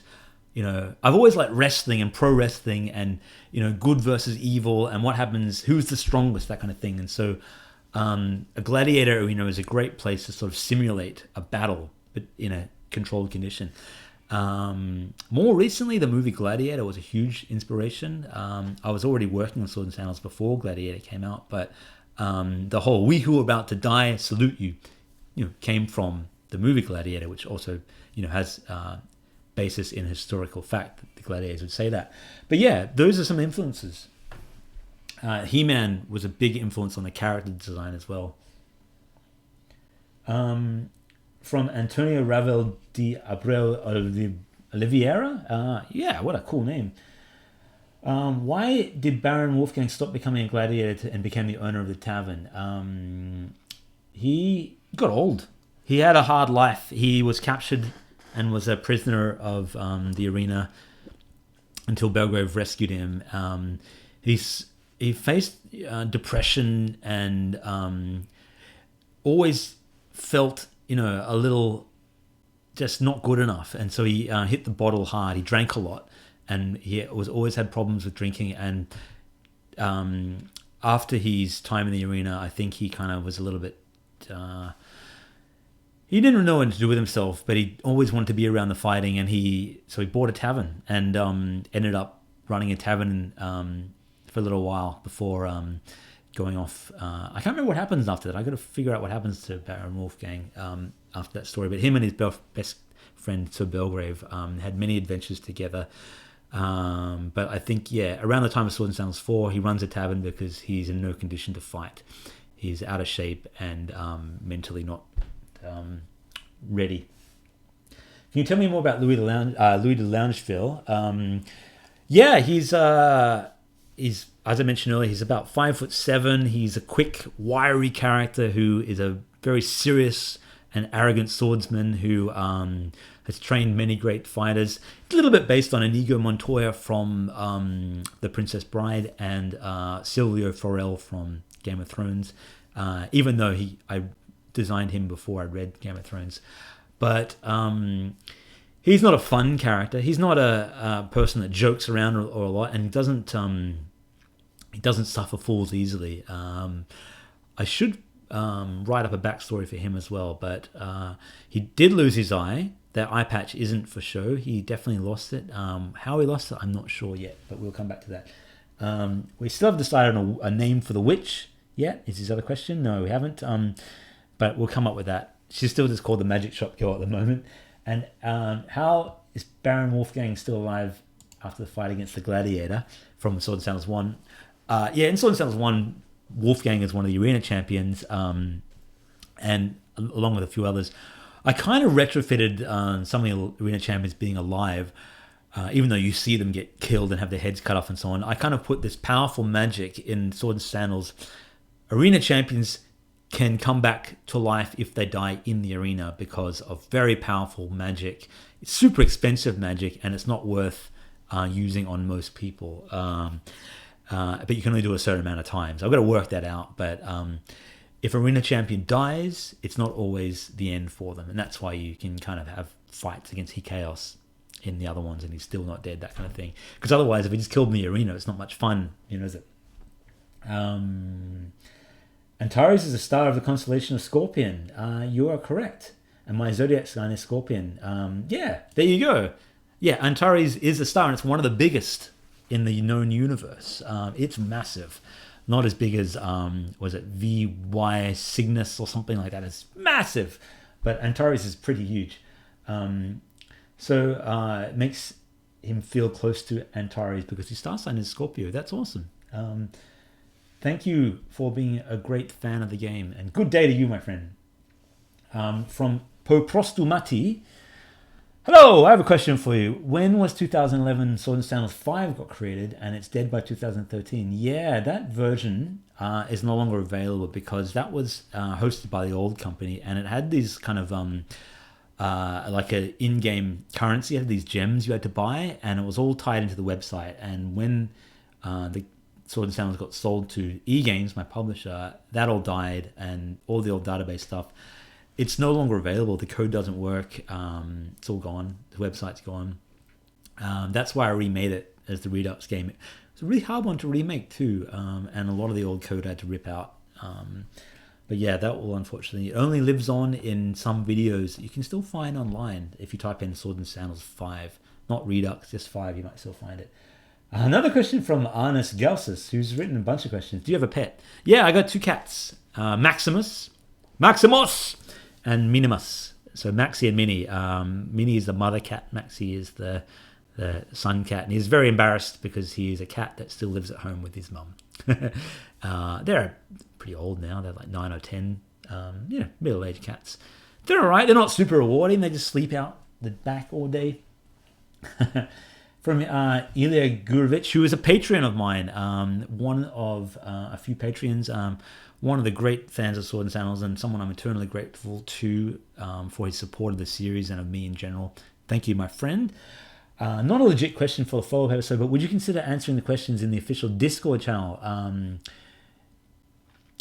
I'd like to do a Discord channel Q&A once I get more time. It's just sometimes hard because the time that I'm awake, often everyone's asleep on the Discord channel. But we should hook that up and do a proper set of time for it, maybe late one night when you guys are awake or something. Yeah, we'll figure it out. I do have a Patreon for anyone that wants to support me. I'll put a link below. It's not necessary, only if you feel like you want to support me. And there are some rewards, arena champions type thing. But are you the owner, from Nico Snico, are you the owner of Fizzy.com? No, I'm not. That is owned by my publisher Fizzy, eGames. I don't have anything to do with Fizzy or the games or any of that sort of stuff, or the old games. I make all the new Sword and Sandals games and the classic collection, but nothing to do with Fizzy. The old company created Fizzy, and then they sold it. Fizzy's pretty much dead, though. There's not much going on there anymore. It has some of the old Flash games you can play, but we're very much focused on Swords and Sandals these days. All right. I'm just going to get a drink, and I will be back soon. And we have returned. Oh dear. Wow, I'm amazed at politicians and so on and people like that who can give speeches for hours at a time, because it is exhausting. And I'm having a lot of fun doing this. And I'm amazed if anyone is still around listening to this, but it takes it out of you. It's thirsty work. All right. From Zero Sight. I got a lot of questions, he says accusingly. No. What happened to Lord Selen and Arglax after the Crusades? All will be revealed in the Tome of Law. These questions are actually all law questions, and that's an interesting one because half the time I forgot. It's all in the tome, but they both still exist. I think Lord Selen, from memory, I believe he gets imprisoned and maybe even put to death. I can't remember because he's a traitor to the realm. But Arglax lives on. Is Dantus still alive? No. Dantus becomes a undead. I think he might even be in Swords and Sandals 3. I think he might be an undead. He was a powerful member of the Legion, and he's one of the smartest members of the Chaos of Legion. You find out a bit more about him in the Tome of Law, but he was one of the only people that actually knew what they were doing in the Legion. But is the teaching of Sul the only religion in Brandor? No, it's not. The Cycladians have their own religion. They pray to their own gods from their own world. Antares and the people of Eldor Hath have their own strange deities. It's a bit of a sort of a death cult down there. And the Guntarians and the Warmhaven people and all like that, they have their own sort of their own old gods. A little bit similar to like Norse mythology, but obviously not them. But for everyone else, it's Sul, and Sul is basically the teachings of the precursors that came through, all taught of Sul the One. Is basically like our god figure. I haven't quite figured out, but he's the Lord of goodness and that kind of thing. The Sul the One, true god of Brandor. Religion is something that in Brandor I'm still figuring out. There is Sul the One and the Malevolence. It's the god and the devil. But these are both real creatures that exist in the world. Malevolence is trying to get into Brandor, has tried in Swords and Sandals 5 and failed. And Sul the One has a presence in Brandor via the Archangel Standalfin, who's his representative. But we'll find more about Sul the One and what actually is behind his struggle with malevolence in the next one. And the other gods you probably won't find out much about because I haven't really fleshed them out. But by the time we do Constellation Mirror, we will try and get into a bit more of the lore of that. Who was the vessel of Antares' soul in the Crusades? Good question. I don't know because he does have it might be his helmet as his vessel. I think it is. His helmet is what's keeping him alive. Who's Big Skulls in the mobile version? That's like I think it might have been a arena champion I only put in the oral 2012 version of the game that is not available. I think actually it's Mini Fighters, which was for sale and then it's gone again, but I'll put it back up at some point. But that's just an undead lieutenant of Antares who hasn't got much of a backstory yet. Why are there two Lords of Sorrow? Are there two Lords of Sorrow? I didn't think there were, but the main one is from Swords and Sandals 5, of course, and you fight him at the bottom of the Hypergeum. And I didn't know where the second one is. Are you talking about the Dusk Harlequin, who is the boss, one of the champions in Crusader, maybe? I don't know. You would probably know.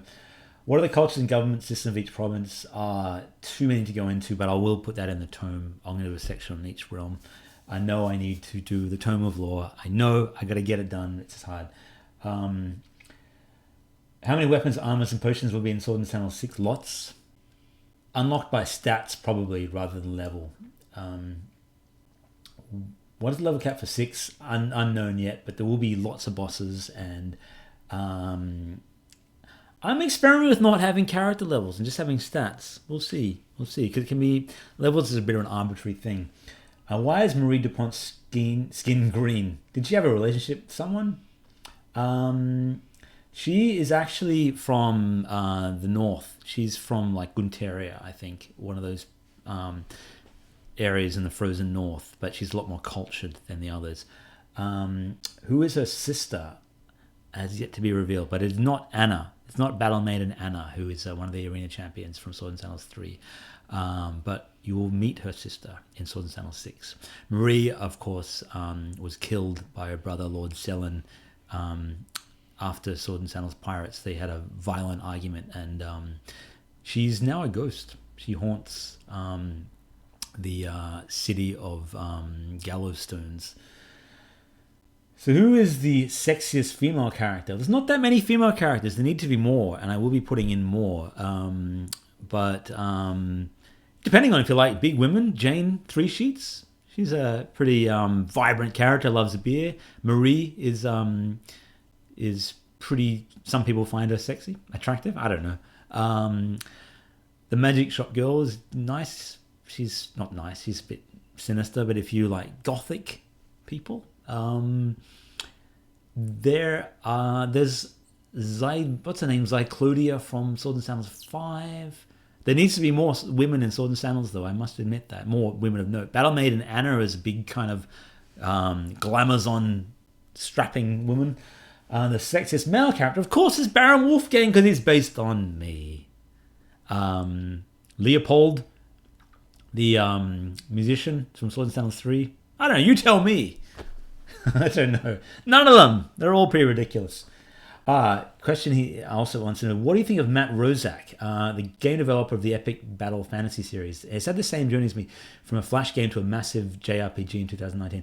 Yeah, he's actually way more successful than I am. I know Matt. I talked to him on Twitter, and I've talked to him over the years. I've never met him in person, but I'm a big fan of his, and I love his work, and I love what a great relationship he has with his fans. He has a massive fan base. I'd say their fan base is quite bigger than Swords and Sandals, and the games are more popular, but they began as Flash games. And he is a young guy. I think he's only 30, but I think he's made enough money from those games to pretty much retire.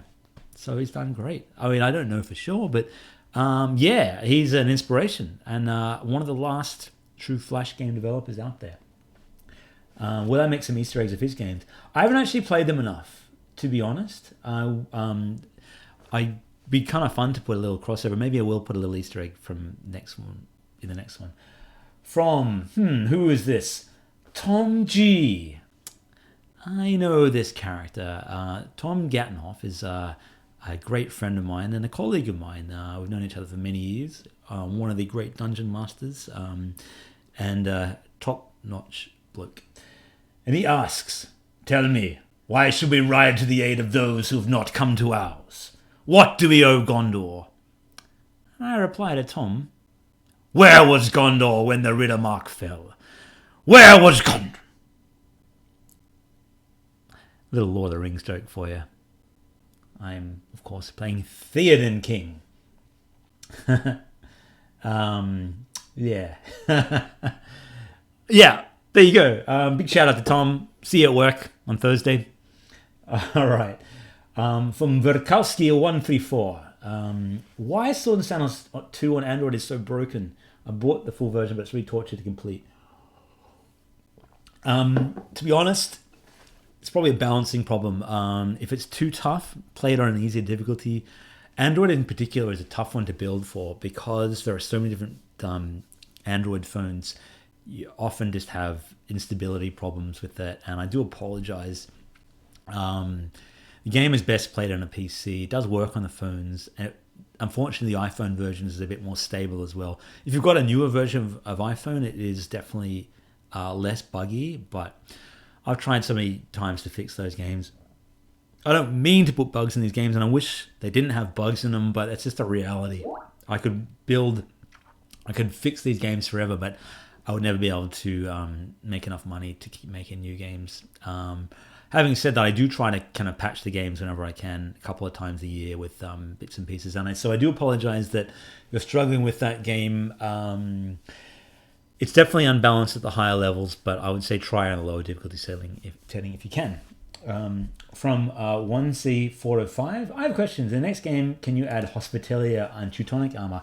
He's talking about the Knights Hospitalier and Teutonic German Knights. Yeah, I love that kind of armor. In Swords and Sandals Crusader, I think it had definitely, it might have had Hospitalier armor. I can't remember now. What actually, it needs the black and white cross armor. I know the one you mean. I definitely want to put that in there. The Dracondir city and kind of church knights is very much based around the medieval crusading knights, and I want to borrow a lot of that for the game for sure in the next one. I love that style armor. Why in Swords and Sandals is there some gladiators with the armor of Swords and Sandals 2? Because it's the same game engine, and a lot of the armor that was used in the first one just went on to the second one, and that's the reason. Pretty much I just continued the same art in the second game. Why in Swords and Sandals 2 Redux there's some bosses, there's no bosses with the Crusader armor. Yeah, I had to take the Crusader armor out because I can't remember why, but it didn't fit with the style or something. The Crusades happened later after Swords and Sandals Crusader 2, so the armor wasn't something. Can I add online mode with chat in the next game? Yeah, I'd like to add multiplayer mode, and maybe that will include some kind of canned chat, at least to wave to each other and say hello and so on. Can the next game be free? I wish it could, but I can't make these games for free. They are literally, this is my job, at least part-time, and that's how I make my money. And one day maybe I'll make enough money that I can give away some stuff for free, hopefully. Can you do a redux of the next games, Crusader 3, 4, and Swords and Sandals 1? Swords and Sandals 1 kind of had a redux treatment in Swords and Sandals 2 as an expansion, so that won't be done. Crusader, yes, but I don't know when. And 3 and 4, no, but 3 might get some arena champions in 6. I know that sounds confusing, sorry. Can you add dual weapons and guns? Yeah, dual weapons will be part of things. Guns will probably return, at least laser guns and that kind of thing, because the automatons are coming back. Hikaeus' Scourge is inspired by Julius Caesar. Not so much Caesar, but definitely the Roman Empire. He has ties to ancient Rome as well, and something I'm going to reveal in the game Spartacus. It's a tiny little Easter egg that ties Hikaeus and the Roman legions to the world of Swords and Sandals. Stay tuned for that. Can you make a new game called Swords and Sandals Civil War? That would be kind of cool, just like the all the arena champions fighting each out in groups, fighting each other. Can you add craft and trade to the next game? Not so much trade, but I would like to craft some stuff. Good questions. Thank you, Onesie. From Red X, who has been so kind to deliver some pretty interesting bug reports to me in Swords and Sandals in the Discord channel. He's got a bunch of questions, which I don't know if I can answer some of them because they're complicated. Why did the fearful prisoner decide to start winning all of a sudden in Swords and Sandals 3 after he had almost 10,000 losses? Because I felt sorry for him. And I think he probably felt sorry for himself too. But you'd think after, almost 10,000 losses, you're probably going to learn a thing or two, right? If you played 10,000 games of basketball, you're probably going to pick up, learn enough to do a jump shot. You'd think, right? I thought it'd be fun to just kind of make him an arena champion. But in terms of the lore, I would imagine that he's been in the dungeon long enough that other gladiators feel sorry for him, take him under their wing, and teach him a thing or two. He's a survivor as well. For some reason, he's survived that many battles and is still alive. Question 2. Why is Arglax in Hikaeus of Edingarth? Why did they want to revive Antares after our character killed him in Swords and Sandals 2? I can't remember exactly, but I don't think that they actually were the ones to revive, or were they? I can't remember. I need to look up the term of law, but from memory, I think that they saw him as the best chance to conquer the realm with his armies. because the Beast Force and the Legion are quite small. They're combined, they're not enough to take on the might of Phaetor and Dracondir and Braxis, who have massive armies. And they knew they needed Antares. They're all basically using each other, and they betray each other, as you see in Crusader. Antares betrays Chaos first, and then Arglax betrays Antares, and they all betray each other, and all goes bad for them. But I'm actually writing the Crusader document in the Tome of Law right now, and that should be finished in the next 3 or 4 weeks. So you'll be able to read about all that. What is the true purpose of the Crusade itself? Only to rule Brandor, or something more sinister? It was really only to rule Brandor, but Antares was contacted by the Malevolence, who offered him the eternal life that he so desired, not deserved. And one of the conditions was that he basically destroy, all life in Brandor, so the Malevolence could enter. And he feeds off the energy of death. So Antares' purpose was basically to open that portal. And he failed once in Swords and Sandals 2, and he failed again in Swords and Sandals 5. If Antares had won at the final battle of Phaetor, what would have happened? As I said, he would have basically had no strong opposition to him. Everyone would have been enslaved in arenas and then eventually killed, and all life would have been undead. He probably would have returned to Eldor-Hath and taken revenge on those who'd killed his mother, and he would have basically turned the whole planet into the basically embodiment of death, and eventually the Malevolence would have come through and devoured the dead world. That's what I think, anyway. If Antares managed to kill King Lionel, what would have happened? He probably would have made him an undead person. He probably would have tortured him greatly and made him perform in the arena and given him no rest, because he had no love of Lionel, who represented all that was good. And same with Belgrave. Curious about the fates of our gladiators in Swords and Sandals 1 and 2. They're in the Tome of Law. I read that bit out earlier in this massive Q&A session, but you can find that out in the Tome as well, and I've got a link to that at the bottom of this video. Can you tell us about the Galacticus Fantasticus tournament and the automatons said in Swords and Sandals 3? So yeah, the end of Swords and Sandals 3, Bargle and the hero, Alrud, they go off in a spaceship to the Galacticus Fantasticus tournament, which is a tournament amongst the stars hosted by the automatons, who basically go from world to world, collecting specimens to fight in their arenas, because they just love combat. They're just this kind of war-like robot race who just get their kicks out of fighting different races against each other. That tournament's never been documented, but the hero will return in Swords and Sandals 6 with the automatons, and he'll be, let's say, somewhat enhanced with his new powers. So he'll be someone to watch out for. What happens to the arena champions in Swords and Sandals 3 after we defeat them? Because if we spare them, a story says we killed them. Much like I said in Swords and Sandals 2, there's powerful magic and technology that can revive arena champions. So unless I say otherwise in the Tome of Law, if they didn't bother bringing them back to life, like Stylonius was killed and eaten by the good people of Doomtrek because they didn't like him. Other arena champions were brought back to life. So not everyone dies in the arena. Like Arglax, he fights in Swords and Sandals 3 in the arena, but he doesn't necessarily die. How does arena champions in Swords and Sandals 2 have their weapons back? I don't know. I don't know. Sorry.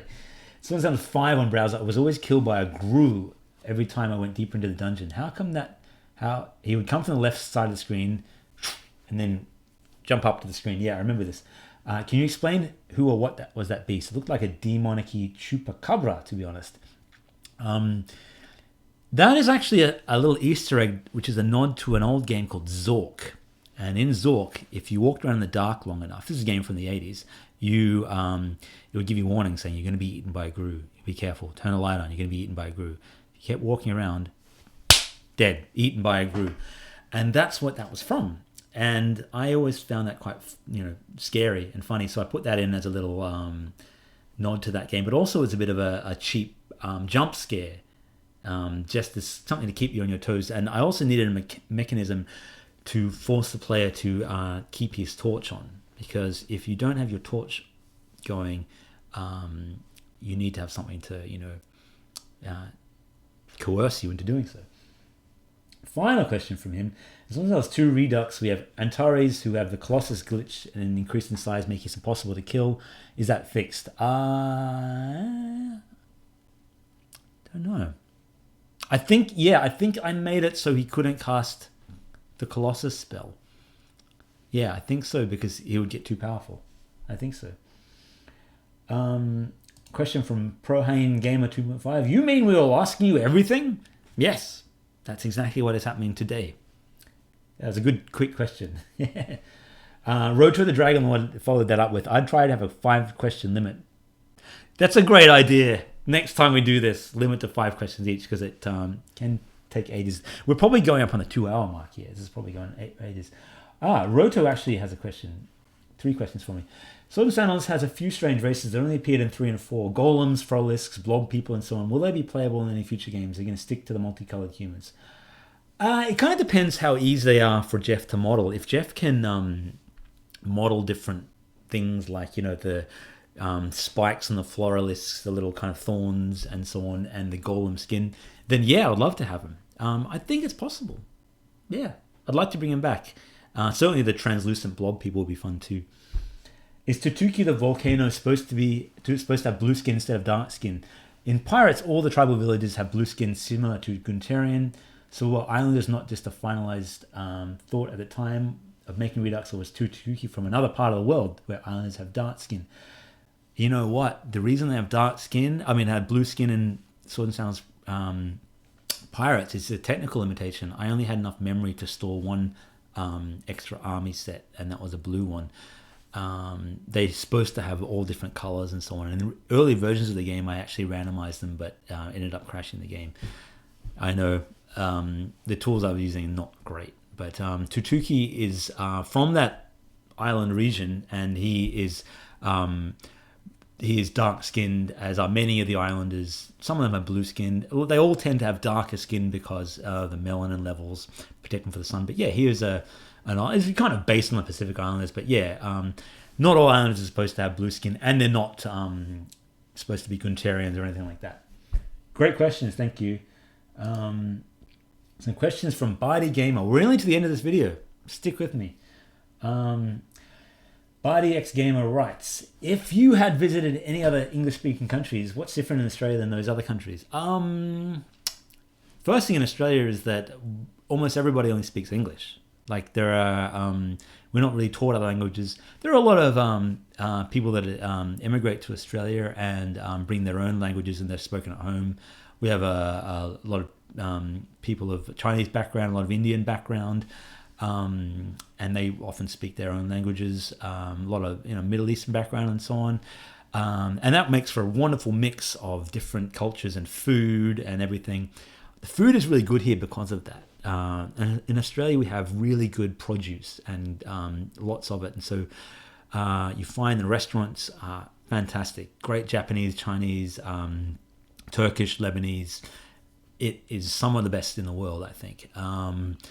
Australia is a little bit backward in terms of our thinking. We're a little bit like conservative America, and getting more so, and a little bit intolerant of foreigners. I think a little bit racist, not in a good way. That's not a good thing. We like to think of ourselves as very laid back, but not as much as it could be. And I think it's sad, and we're kind of something that we need to work on as a country. What do you eat mostly at McDonald's? I do love a Big Mac meal and some chicken nuggets. Oh yeah, and a chocolate thick shake.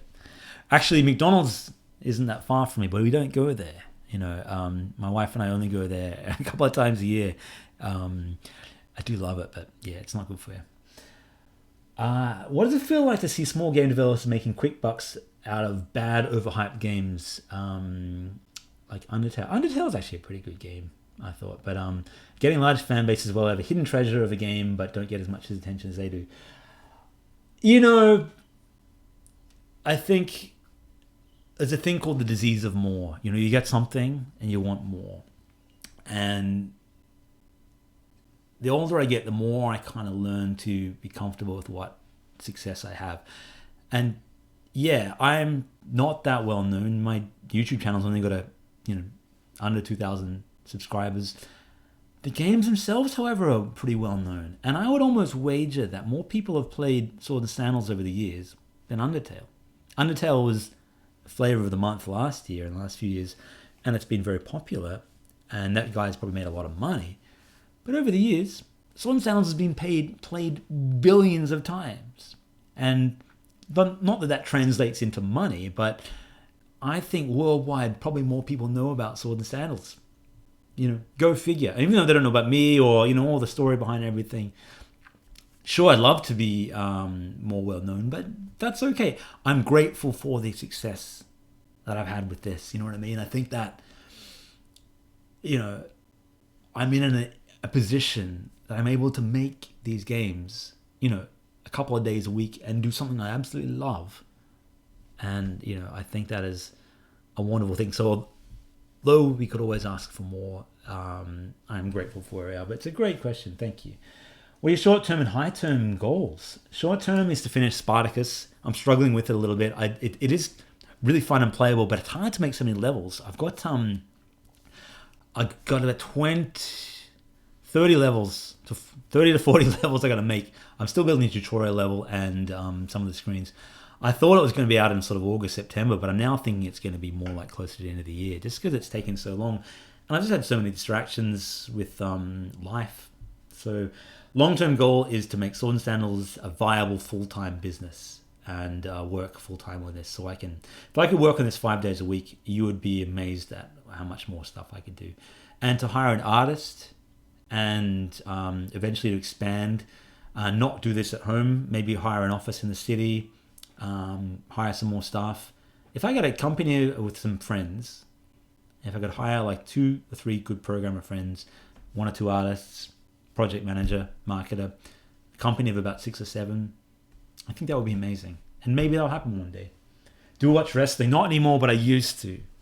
I used to love pro wrestling. The days of Hulk Hogan, Andre the Giant, the Iron Sheik, Nikolai Volkov, Ricky the Dragon Steamboat, Ultimate Warrior, Randy Macho Man Savage, King Kong Bundy, golden era, wrestling in the 1980s. I loved it. I still think about it today. And I want to make a pro wrestling game one day. That would be so much fun. That's one of the games I'd love to make, if not a Sword and Sandals game. How hard is it to be independent? As a game developer, it's hard. It's really hard, I think. I've had the luxury of having a hit game many years ago, even if I didn't make money from it back then because I was working for a company. I got paid a salary, but because people know about the name Swords and Sandals, it's easier for me to bring out a game called Swords and Sandals and know that it's at least going to make some money. A good friend of mine, John Stayskull, is a game developer working on a game called Blood and Mead. And it is an excellent game. It's you can go to the website bloodandmead.com if you're interested. It's a Viking platformer game, and I think it's fantastic. And he's been working on it for years, and it's probably got another year to work on. But he is the true picture of the independent developer who is facing a battle because he has to work 5 days a week at a different job, go home with a family, care for them. When they go to bed at 9 o'clock, 10 o'clock, he gets on and does game development until 2 or 3 in the morning. And he's exhausted. He's still trying to make these games happen. He's got all the marketing. Nobody knows about the game. Slowly building up. But that's a reality of independent game development until you have a hit. And there's no guarantee even that's going to be a hit. He needs a lot of luck for that to be a hit. And I think it's a good game, and maybe it will. But the hardest thing about being an indie game developer is that you can put months and years into making a game and it can tank. Or you can put a month into something like a Flappy Bird and become a millionaire. So you just don't know. It's almost like, and I've said this before, it's like building your own ticket to the lottery. that's pretty much it. But hey, great questions, Barty. Thank you. Ilya Gurovich, my good friend, writes, face reveal? Huh? I think this is a prank. Actually, Shane Hankel thinks that's a prank as well. You guys. All right, we're nearly to the end. We've got about 10 more questions. Gosh. From that lad on YouTube, when will the best date for Sword and Sandals reveal? 2020, roughly. Is anything huge being updated in Sword and Sandals?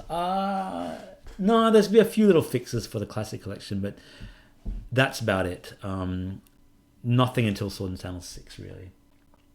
Possible that we'll be adding our own weapons to have 5,099% more fun. Yeah, I think being able to craft your own weapons will be cool. Will there be a cheat in Sword and Sandals, like the comma cheat, that kind of thing? Maybe. And lastly but not least, will Sword and Sandals 6 have the same type of boss stage concepts like 5? Where you had monster fights and that kind of thing? Probably not. I think it'll be human based. Probably much more like Sword and Sandals 2. Thanks and peace, Ryan. Thank you, Ryan. Thanks for the great questions, my friend. From Windows Mistake Edition, what Myrmidon gauntlets appear in the armory shop with their level is higher than level 16? Oh yeah, so he's basically saying there's a bunch of gauntlets in Sword and Sandals 1 that appear, but you can't get them. That's because Sword and Sandals 1 and Sword and Sandals 2 were made using the same engine. It's technically a bug, but it's almost like an Easter egg for Sword and Sandals 2. And after finishing this game, gladiators usually appear without armor and weapons, but can do a lot of damage. Was that a glitch? Probably a glitch. Yeah. From Watumias, my questions are, how do you make these games, and is there a so-called timeline in the game franchise? Yeah, there's a timeline, and that's, as I mentioned before, in the Tome of Lore, which I'll be putting in the document. It's a pretty long timeline. It starts off with Sword and Sandals Pirates, goes through to Sword and Sandals Gladiator, Sword and Sandals 2, then Crusader, then Sword and Sandals 3, then 4, then 5, then 6. So that's roughly the timeline. And I used to use Flash. As Charles wrote, there was a program called Flash that Uncle Ollie was using before Unity. Now I use Unity, and every Sword and Sandals game going forward will be using Unity, unless I do Crusader Redux, which will use the same engine as Pirates, which will use an enhanced version of Flash. It gets complicated, right? Do you like open world shooting games with long mysteries and stories? That's from Arnis Galsis. Hi again. You've done some great questions in this video. Kind of. The last one I played was Red Dead Redemption. I had some great stories and mysteries. Sometimes I'll play an open world game and just get exhausted. Like I tried to play Assassin's Creed Odyssey recently, and it looks beautiful, but there's just too much going on, and I just don't have the time for it anymore. So I kind of prefer games like Dark Souls, which are not really open world. They're kind of expanding, but they're a bit more linear. From Mr. Mike X, is there any way Praetorians are related to Slavs? It's in the Slavic background. Probably, I mean, there are connections to the planet Earth in Sword and Sandals. They're sort of, they're blonde-haired, blue-eyed kind of background. So yeah, there is a connection there. I haven't quite figured out how the game is tied back to Earth, but there is a tie-in because through the Constellation Mirror, which is the big portal that all the characters from the game mostly come through to be in the world of Brandor, characters have come from all different planets, and one of them may just will be Earth. So you might find there was a connection. Stay tuned. All right, we've got 3 more questions. One from Dilsam07. Do you have any intentions of one of your games being on consoles, PlayStation, Xbox, etc.? Yes, absolutely. Switch is the number 1 target for the next one, and then maybe PlayStation. And I don't know how hard it is for PlayStation and Xbox, but it would be awesome. And from Blitzbro, who has 3 questions. What game did you have the most fun making? Swords and Sandals 2. I loved making that. It was really... at the time, I was just in a really creative place. And it was kind of the perfect experience of game making for me. Pirates, I had a lot of fun making the islands and the stories and that kind of thing. was also fun to make, but it didn't sell very well. What gave the idea of Swords and Sandals? I mentioned this in an earlier comment, but it came back. The movie Gladiator towards the end, but early in my life, there was a book from Tunnels and Trolls, and it was a book about an arena, and similar to Swords and Sandals, but I think, and pro wrestling as well. How in bloody hell do you beat the final boss in Swords and Sandals 2? Are you Australian? That's an Australian saying. Bloody hell. I don't know. I think you got to get lucky. As actually, Road of the Dragon Lord says, if you're talking about Redux, try and get lucky. Push him into the pit. And be glad you're playing it now because it used to be harder. But there are people that are actually really good at the game. You have to build up your character in a certain way. And I think certain builds just aren't as viable depending on how I've nerfed the game. And the last question in this epic volume of the Tome of Lore is update the Tome of Lore. By the way, you can get more backstories of Arena Champions.